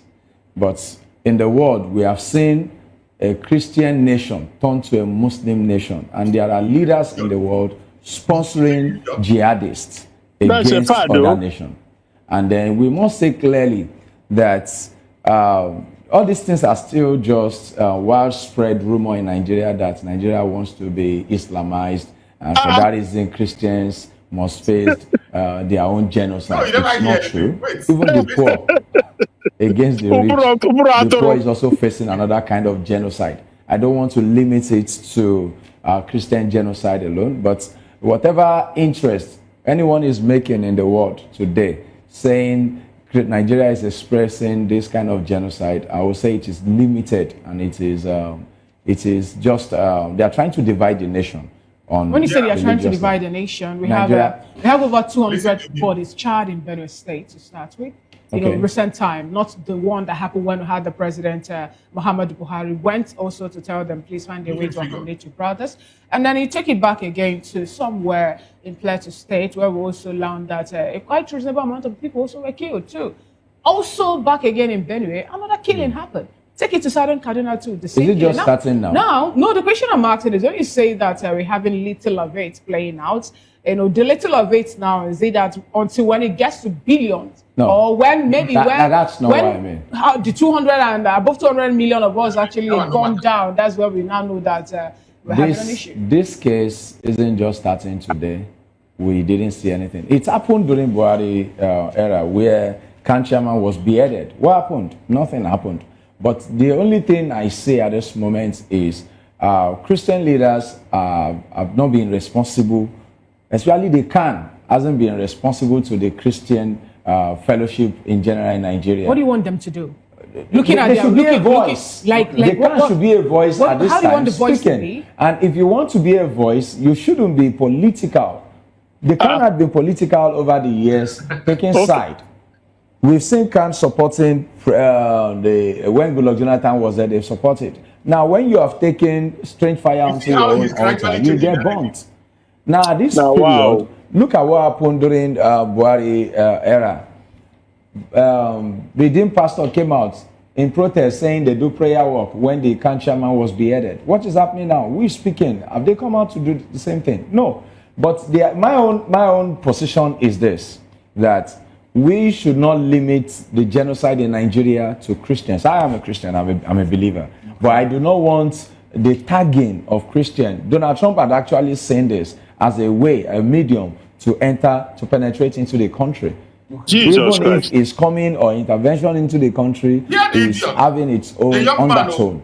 Yeah, he has said quite a few things that are not just instructive but also topical, you know, and raise a few talking points. Look, the thing is this: the young man is so I don't know whether the cow when Nigerians they chop they don't damage their prey. I think something really has gone so wrong, so badly wrong. There can be very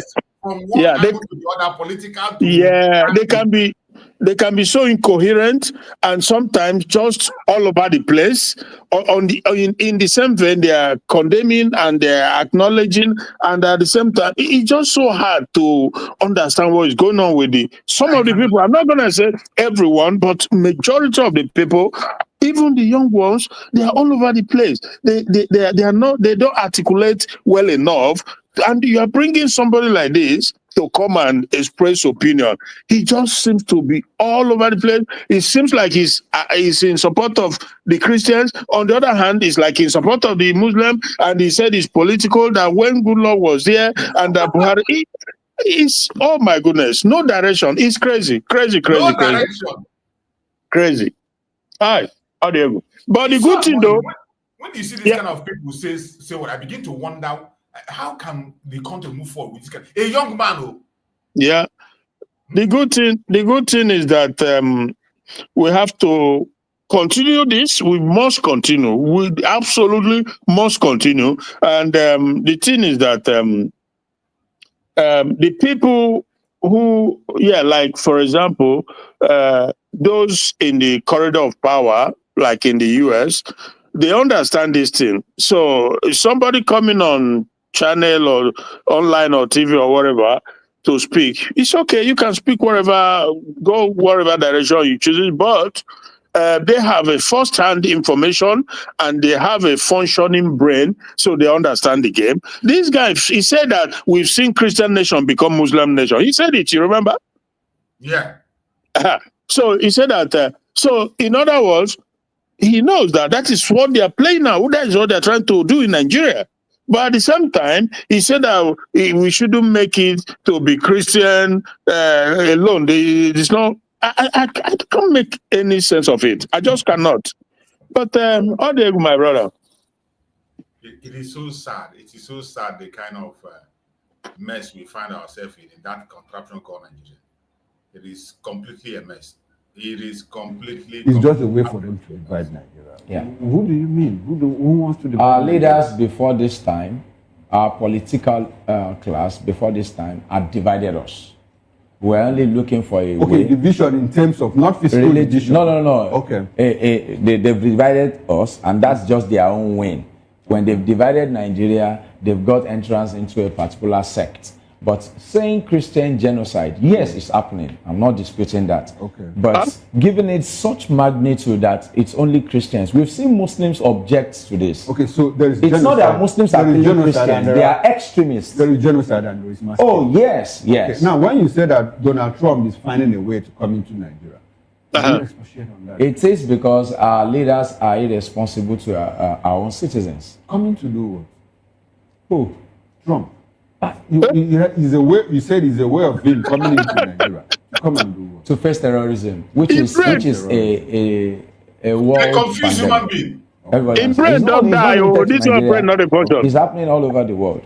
So if our leaders could not tackle it, it's because they know about it, and they've given the chance to US to step into the case. Is it welcomed by you? Well, it seems partially. Let me say. If it does not have any undertone by the US. Exactly. I like the fact that you brought us to this point. We need to move into the next topic of conversation. But what do you mean by undertone? Is there any nation in the world that the US had intervened and not take charge of part of their resources? Okay. What's happening in Libya now? Look at that. Something happened in Libya, and we're saying that after the elimination of Gaddafi, Libya is suffering from it today. Now, the question I want to ask you is this resources that we're talking about. You see one thing, my brother Christian. Sometimes when they talk about this Libya and Gaddafi, do you know that Nigeria is not the closest neighbor to Libya? Mm-hmm. Why is it that these terrorists are not in Egypt? Egypt have a common boundary with Libya. Tunisia have a boundary with Libya. Niger have a boundary with Libya. Mali have a boundary with Libya. Nigeria has no direct boundary with Libya. Exactly. Nigeria has no direct boundary with Libya at all. Yeah. So why is it that they are always making this excuse of destabilization of Libya? Why is it that these terrorists found Nigeria as a settling place? Yeah, because they didn't go to Egypt. They didn't go to Mali. They didn't go to Chad. They didn't go to Niger. Niger. These are 5 countries that have direct boundary with Libya. Yeah. Mali, all this Mali, Senegal, they are much more closer. Yeah. But you know, far away. Yeah. It's the Fulanis who brought them in. They brought oh my God, my dear brother, how do you go? Because Nigeria is very far away, but because the Nigerian government, the Buhari, he is the one who opened the border and brought them in because they have an agenda for it. Part of it is for political victories, and part of it is also to use them to push the agenda of Islamization. They are all put together. This is the reason. Now, but when the guy talked about, when he said that anywhere, because most of these brainless group of people, they always make reference to yeah, they make reference to the fact that America, it goes to Libya, and Libya is no longer the same. They go to Iraq, and they go, but they will not make reference to the fact that America was in Japan too. Is Japan not one of the best economy in the world? They also went to South Korea, and they also went to Germany during the Second World War, and they also went to. There's even I've forgotten some other countries who are not Western world. Some Asia, some who are not, have to, so because the thing is, what they do is they always pick the wrong one to use as an example. They will not, because like when we talk about this Biafra, they will say, hey, I won't get Biafra after I go begin fight like South Sudan. They will just make that reference. Even in Ghana, America have base in Ghana. Up to today, they have base in Ghana. So the argument doesn't hold water, because if America intervenes, is to help you to, first of all, find your path. And if you are being oppressed like it is in Nigeria with Biafrans and with Christians, is for you to get your ass together. But if you fail to get your ass together, your inability to do what you're supposed to do is on you, not on America. Because now, for how many decades now, going to 2 decades, Christians are being genocided in Nigeria. They are being massacred. Nobody is doing anything. Nobody is talking. So we should just leave it and let it continue. So that if America comes in and liberates the people who are being massacred, then if you don't turn around and behave well, it's your business. That is not American business. And if they talk about natural resources, we know what China is the one now who is doing it, but China doesn't care if you die. For them, it's all about laying hand on your resources. So this is the problem, that they always they pick something, whether it's correct or not, just don't pick it to make their own point. But obviously, we know that let's just say for America, because first of all, America has not said that they are coming to occupy or coming to. No, they are said specifically they are coming to take out the jihadis, the terrorists. Everybody should welcome that. Everybody should welcome that. But those who don't welcome it, it's either because they are ignorant, they are naive, they can't think properly, or they are part of it. Like the government. The government will not be fully in support of it, because they are all in the agenda to Islamize Nigeria. That I can guarantee you. Tinubu, I cannot exempt Tinubu from it. Why? Not just because he's a Muslim himself, but because he's been liaising with the same people with that same agenda, and before they let him to power now. Exactly. And for him too, Nigeria becoming an Islamic country is still a win-win for him, because he's a Muslim himself. And the fact that he is not doing anything, there's some of the guests here who have said one or two things that really make sense. How is it that with all the arms and ammunition, the Tokona jet and everything, how is it that the government never thought it wise to order the military, fly the Tokona jet where they came, like those ones who came for that? Yeah, those ones who came for that meeting, well armed with body armor, everything. They have their AK-47, everything. You fly the Tokona jet and just bomb the hell out of them. The government didn't see the need to do it till this day. So what does that make the government? The same thing they did to a man who was protecting himself. Remember, in Benue State. Invited. In prison now. He was going to a meeting and they ambushed him on the road. Why did you ambush these people? After they come that meeting, as you use that as a ploy, after they come that meeting, their leader going back with their motor back in convoy, why didn't you finish them? Yeah. You know, they're not asking these questions. You know, Mazi, the question is simple and the answer is equally simple. They just, the level of deceitfulness doesn't allow them to speak truth. And the question ought to be, because, okay, somebody made the point that Abacha, he quoted Abacha, what Abacha said, that if insecurity lasts more than 24 or 48 hours, know that the government has a hand in it. That was the exact word of Abacha. But some of them, if they even want to come, they will put it in such a way that you not incriminate government. So, you know, yeah, I've seen some of them, they will say, Abacha said that if insurgents last more than 24 hours, know that there's a strong hand behind it. There's a strong hand. They find a way to dilute it. For Jesus, we know these people, bro. We know them. You know. So the question they should be asking in terms of this insecurity is why there has to be something that over 2 years, going to 3 years now, this Tinubu administration that is not a Northerner, is not a Fulani, you know, a Satan, a Yoruba, there has to be some conspiracy. There has to be some agreement somewhere. You know, the fact that Tinubu, for going to 3 years, he has not give a marching order and watch and see the military go there and decimate the terrorists. Everything they do is talk. They show it on Channels TV, Tinubu telling the military, you will march in order, blah, but nothing concrete, nothing tangible comes out of it. They don't ask questions. Why is that happening? So the Tokona jets, how many did they buy? Maybe 3, maybe more, I don't know. Why is it not in use? Why is the terrorists marching around freely? How is it that they can go to a meeting, not just one time, maybe more than 2-3 times, the terrorists, they will come out in mass, or a convoy. What? So I don't know. All these channels, all this media in the zoo, they close their eyes, they pretend as if they don't know what they're supposed to say. Is it not the same media that interviewed them? They give press statement after the meeting now. Okay.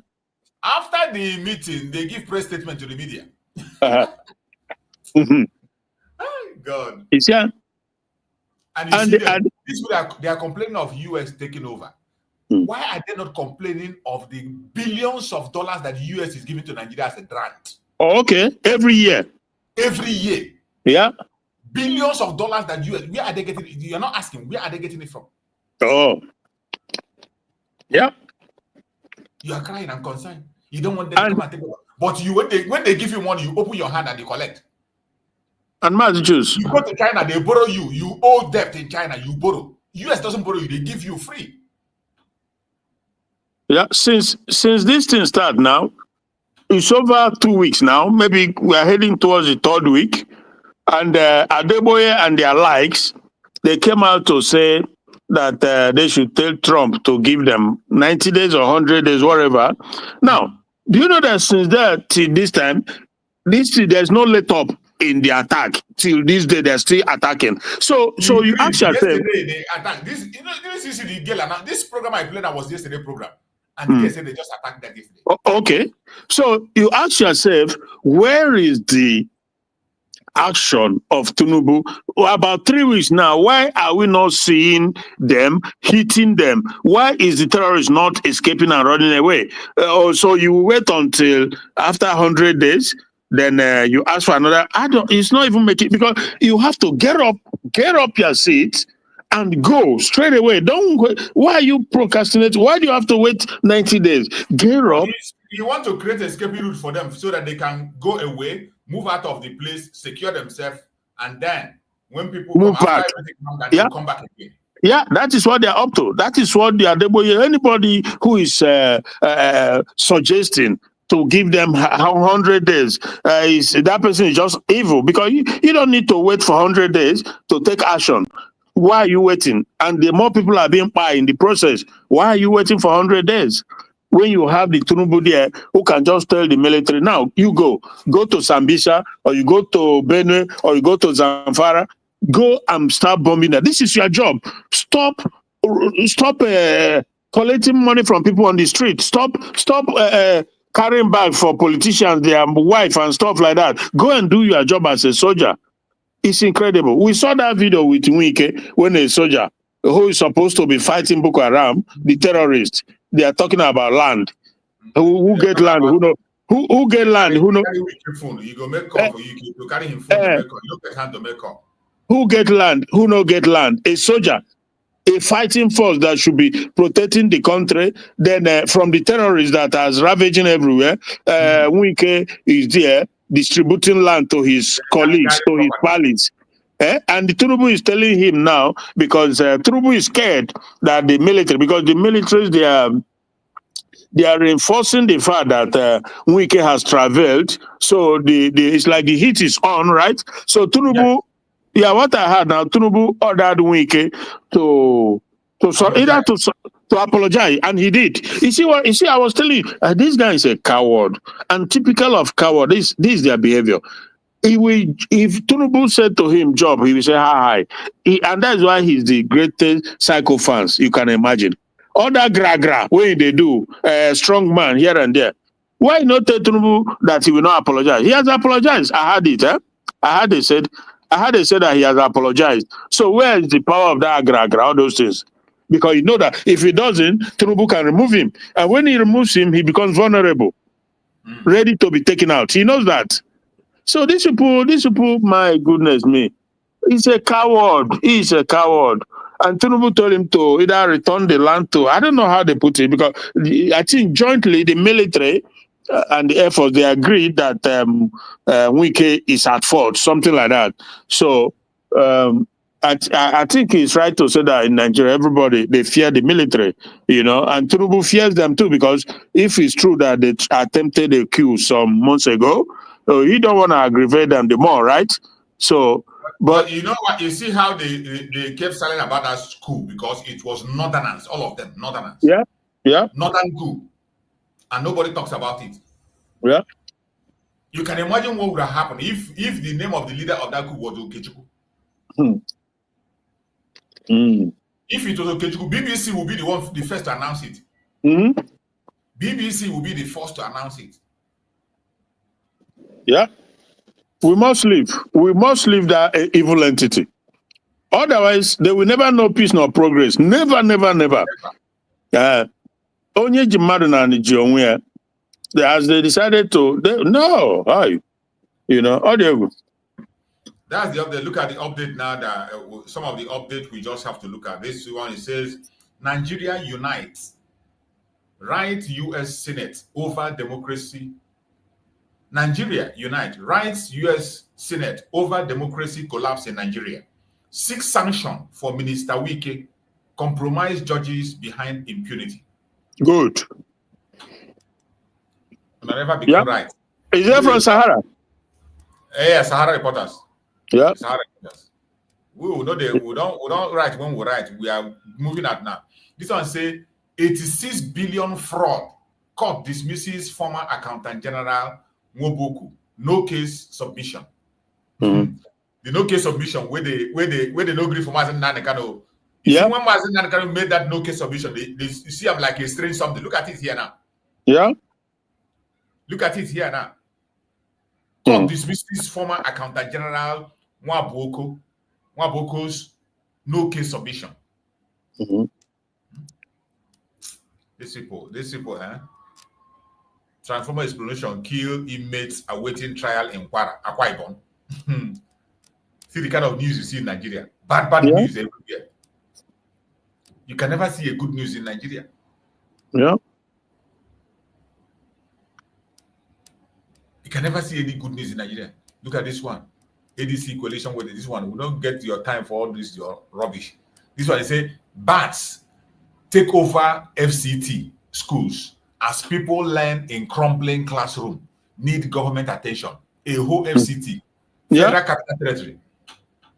Bats take over FCT school as people learn in crumbling classroom. Need government attention. In your so-called Federal Capital Territory. Look at this one. Terrorists lay ambush on Egba Kuru Road in Kwara, kidnap travelers while another escape. This is not happened yesterday, just yesterday. Okay. Just yesterday. Delta judge declines to hear activists Igboho preliminary objection, cites tiredness, ECOWAS prosecution. You see, I'm just say because he get tired, now he make you don't want to hear this guy case. So judge saying they're tired. Just to make sure they continue to detain the guy. This is what you see in Nigeria. Look at this one. Activists declared missing after exposing how Jigawa Council chairman empowered resident with wheelbarrow. They disappear the guy. They disappear him because he exposed them. BBC apologizes to US President Trump over doctored panorama footage. How many are you going to apologize? Will you apologize for the Biafran Igbo coup that you promoted? Will you apologize for that one? Where they want to start? Is it because Trump, the strongest man in the world, spoke in his own case? We don't keep silent now. You apologize. What about the rest of things you have done? Anybody when they listen to BBC know that he's wasting his time now. Look at this one. Gunmen kidnapped former PDP chairman in Boria community in Kwara. In Kwara, kidnapping everywhere. That's the news of Nigeria. US lawmaker Nancy Mace says Nigeria is turning deadliest place for Christian. Back Trump's action. Okay. US lawmaker Nancy Mace says Nigeria is turning deadliest place for Christians. Back Trump action. Yeah, I know her. I know her. She's a Republican. Yeah, Nancy Mace. Yeah, Nancy Mace. Yeah. More of them are coming up. Yeah. You can't hide. You can run, but you can't hide. And you know, go ahead. Yeah, I was going to say that I'm a little troubled by the fact that Gumi has been noted. Make no mistake about it. Gumi has been noted as either as a terrorist or one of the coordinators, the go-between, with this terrorist something. He's been noted. That I can guarantee you by the Mossad and the CIA. They know already. They know all this. So, and the fact that he has left, the fact that he's in Turkey, I've not confirmed if he's deported or not, because I heard that he went there and he was deported. I'm not so sure. It's from some of these roadside YouTubers, the ones who... The news I just read now was yesterday news. And they said that he's Turkey. So if he had been deported, they would have said he has been deported.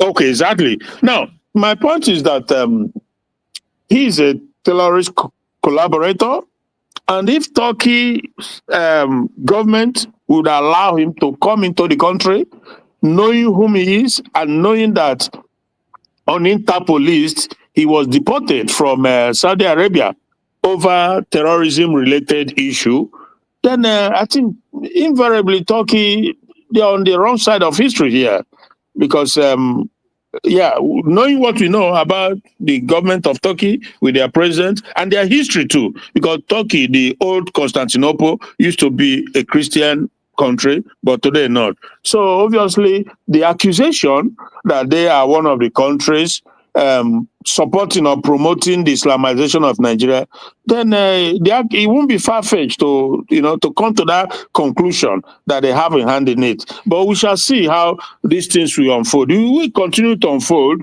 because this time we live in is a different time frame. Trust me, and the connectivity is increasing every day by day. We know how much they are against Israel, but in a way, the situation is also complicated because they are member of NATO. Turkey is member of NATO, right? But they are not member of European Union. So in scope, limited to an extent, but militarily, they are part of NATO. So it's a very complex situation, but we'll be watching. We know our goal. The central core of our goal is to be free from this shackle called Nigeria. And the British, they are not happy about that. Why would you continue after more than a century? That should be enough. You've drained enough oil from there. That should be enough now. Let go. Please, let go. But that is the situation, my brother. But I know that we win at the end of the day. We will win. Definitely. Look at this one. This one is 2 hours ago. This one was posted 2 hours ago by Sahara Reporters. Kidnappers demand 150 million for 6 abducted directors from Ministry of Defense. Okay. Ministry of Defense, they abducted 6 directors and they are demanding for 150 million. In Abuja? Where again? Mm-hmm. It was posted about 2 hours ago by Sahara Reporters. You can imagine, people from Ministry of Defense were abducted. Directors, 6 of them. Yeah. And US is coming to salvage you. You say they want to take you over. You never see anything. Okay. Yeah. Borno Senator Ndume lament as Boko Haram kill 4 farmers, set church ablaze. This one is recently. Oh my God. 2 hours ago. 2 hours ago. Wow. Wow. Ndume lament as Boko Haram kill 4 farmers, set church ablaze. Wow. Yeah. This one 2 hours ago. Yeah. Abuja Hospital disown Dictor's report. We will forget about these people. I don't have anything to do with all this your information. We are talking about insecurity here. I cried over Nigerian justice system. Abuja lawyer alleges bias by judge. So not the only man they talk now. The whole world is watching. Yeah. The whole world is watching. I cried over Nigerian justice system. Abuja lawyer alleges bias over judge. It is happening every day. US launches Operation Southern Spear to fight terrorists amid tension with Venezuela. That one will concern us. Kidnappers in Kogi hold prophetess for 19 days, despite collecting 10 million naira. Okay. Kidnappers in Kogi hold prophetess for 19 days, despite collecting 10 million naira. Family lament. Are you sure the woman is even alive? Are you even sure she's alive? 10 good million and they're still holding her. And you see hope somehow that she's going to come. I pray that she comes home. Man, choose. All this news are just some hours ago. Yes. Some hours ago. The fact that this Tinubu Yoruba administration doesn't see the need to declare emergency on terrorism in Nigeria.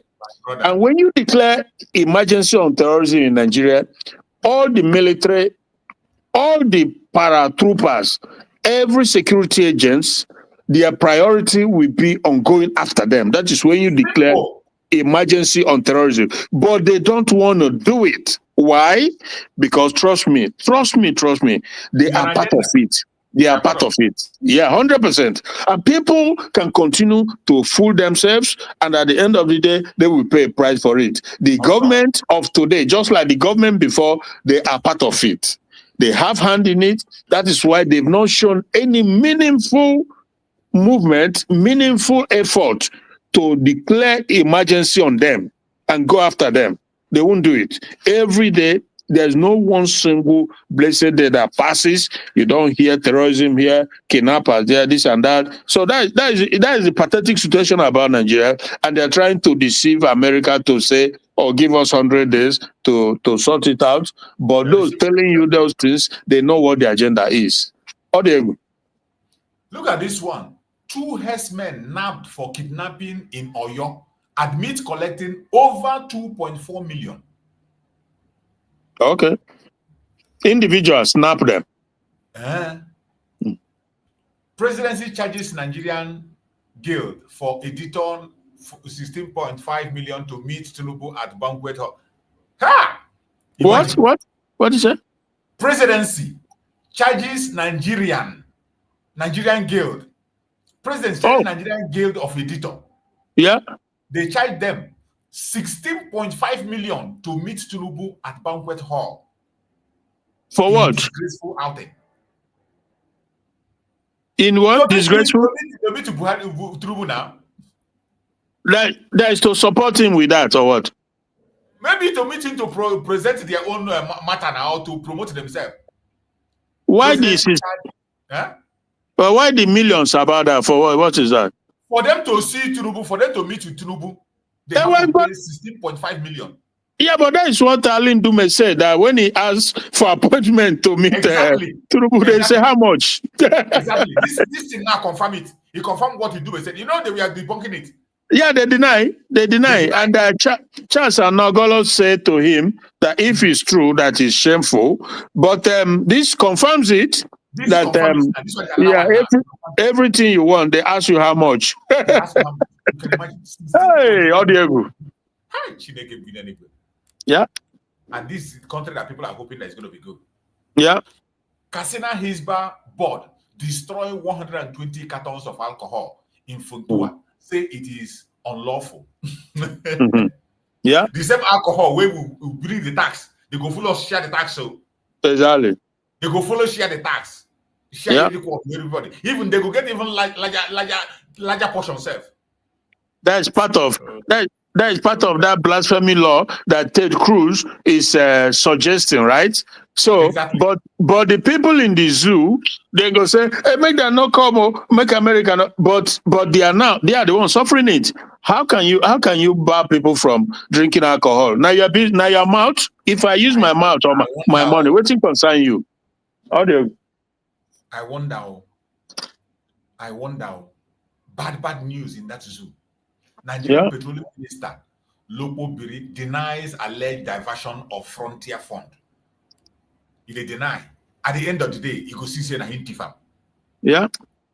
Bandits in Zamfara impose millions as tax on safe community residents, on safe community residents. Okay. Bandit, they even for this with these warnings, with this threat. This one was posted 36 minutes ago. Some minutes ago. Okay. Bandit in Zamfara impose millions on taxes in Nigeria. In Nigerian territory. Can you imagine? In Nigerian territory, Safe community, they have to pay millions before they go ever harvest anything they put for in their farm. Yeah. Then tell me what Tinubu is doing different from what Buhari did. It's just the same. The same thing. It's been like that under Buhari. They ban the terrorists. They have their own territory where they control. They run the territory. Tinubu reappoint Buba Marwa as NLDA chairman for another 5 years. Why would he appoint him? A man that has been working for him directly and indirectly. A man that helps him to promote his drug business. Yeah. Why wouldn't he promote him? Why wouldn't he carry him along? It is so sad. Nigeria is a bad news. When you go to their news, if you don't know why Biafrans want to go away, just pay attention. For those who are not Biafrans, pay attention for a little while and see what the zoo has become. Yeah. But especially now that the satellite is there, it's an opportunity for us, and we must leave this very zoological republic. So we have been able to carry it on, and we're going to be rounding up now. As we're rounding up, I saw somebody just came in now. Justice Martin, unmute yourself and speak to us. You came late and we are almost rounding up. Go ahead and talk to us. Hello? Justice Martin, unmute yourself and speak to us.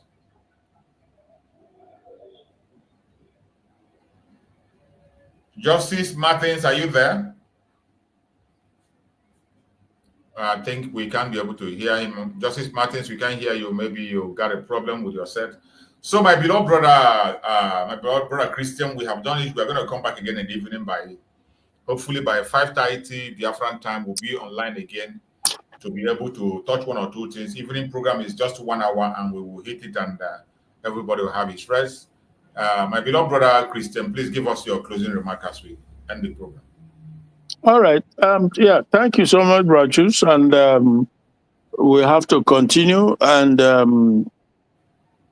the thing is that obviously we must continue. But the bottom line, or at the end of the day, yeah, we just have to, we must continue to make efforts to propagate our freedom. And while praying and putting in our effort, that the ultimate thing be done, and that is either the abrogation of the Sharia law, which again we know is not going to be possible, but their option will be to have their own entity. So that solves the problem. Alternatively, then the likes of the Ted Cruz and the rest of them, they should give us that support, morally and otherwise, so that for recognition of our sovereign state, Biafra, any of these two, for me, is a welcome development. It's an option that will break the camel's back. Every other thing, 100 days, whatever, is something else. But of these two options, any of them breaks the camel's back. That is my opinion, because we know we can almost sworn that these people will never accept the abolition of the blasphemy law. We know that, right? Yes. So that will be the end of it all, Again, the good thing is that this is a word that comes out of Ted Cruz's mouth now. So if that is pursued, it's a welcome development. And again, I expect the media, just like the lady from VOP and Okoro, they should be talking about this thing more and more and more. They should be talking about this Sharia law, which is illegally in the Constitution. It's not supposed to be there. So if that happens, that is it. Everybody go their way, because we know what the outcome will be. Alternatively, they just give us endorsement. That is all we need from the United States government, just endorsement, recognition. That is it. And it's done. Thank you so much, my brother. God bless, and we meet again. Thank you so much, my beloved brother. May Chukwu Okike continue to guide you, protect you, secure you. May Chukwu Okike continue to provide for you. Thank you so much for that wonderful super chat that you gave. You have been making a serious contributions on this very issue, awakening and creating awareness to Biafrans, educating Biafrans, helping us to bring out constructive argument for Biafrans to make up their mind and make the choice. I appreciate you so much, and Biafrans appreciate you. Thank you, my beloved brother.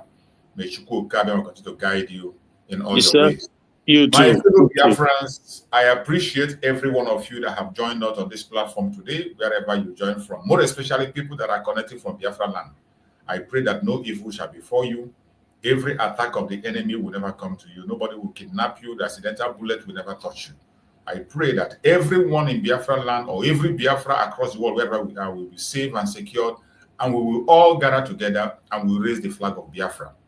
No evil shall befall us. I pray for our leaders, our Supreme Leader Mazi Nnamdi Kanu and our Prime Minister Mazi Simon Ekpa, more especially. I pray for them that Chukwu Okike will be their guide, protector, and secure them. Give them the strength to continue to stand for us and speak on our behalf. May Chukwu Okike continue to give them revelations. No evil shall befall them. No evil shall befall them. No evil shall befall them. My fellow Biafrans, lovers of freedom across the world, my wonderful people of Biafra, men of conscience, those who care about humanity, my people, and those who care about mankind. Fellow Biafrans, every one of us should listen. You cannot silence the truth. Join us and tell them they cannot silence the truth. You cannot silence the truth. Everyone that is on the comment section watching, type this on the comment section. Type these words. Everyone you capture, type it. You cannot silence the truth. Write it on the comment section. You cannot bury justice. Write it on the comment section. Whether you are watching on TikTok, on Facebook, or on YouTube, write these words. You cannot hide genocide. You cannot stop freedom. I take it again. Type it as fast as you can on the comment section. You cannot silence the truth. You cannot bury justice. You cannot hide genocide. You cannot stop freedom. Mazi Nnamdi Kanu motion is a warning shot, a signal that darkness cannot win forever. Darkness cannot win forever. We must raise our voice. We must expose the lies. We must demand justice. We must stand with the persecuted. We must defend truth, no matter the cost. Because in the end, freedom always wins. Humanity always triumphs.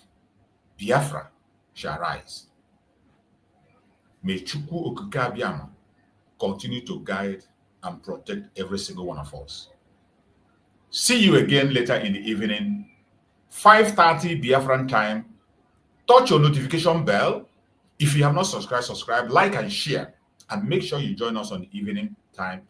Earlier on, only 1 hour we'll spend in the evening time, and we are gone. Thank you so much, and stay blessed. See you in the evening. Bye, everyone.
Through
my lawyers came to see me, I had a discussion with them about how I'm going to defend myself.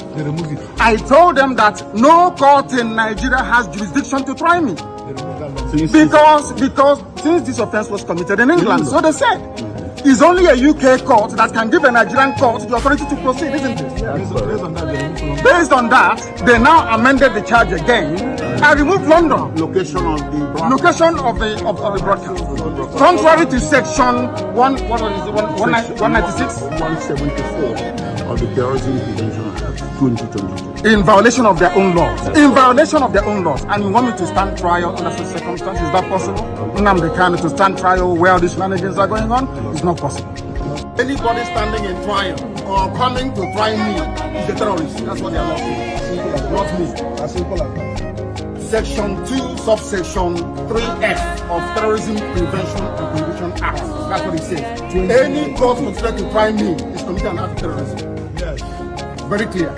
You cannot violate a treaty that Nigeria entered into and then come to try that very person who is not done anywhere in the world. So you must be aware of that. So that is why there is all these ridiculous delays. That is what Supreme Court said. I did not jump in. My home was invaded. They came to kill me and I survived. They came to Kenya to kidnap me, brought me back to this country and seeking to try me, which the law says cannot happen. You cannot violate a treaty that they entered into and then hope to stand on that illegality. To conduct a trial is not done anywhere anymore.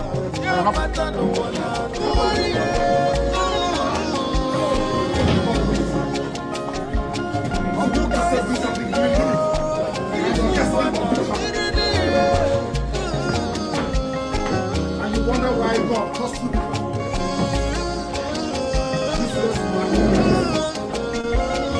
What justice means. You have no idea what justice means. You don't know what justice means. Useless.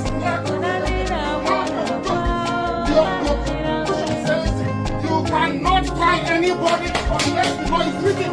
Show me the written law. Show me the written law. I want you to talk to me. Show me the law. Don't try that. Don't try it. Don't try it. Don't try rubbish. Don't try rubbish. Useless people. You don't know law. You don't know law. Your own constitution you don't respect. Supreme Court's judgment you don't respect. That's why we're in a court of law.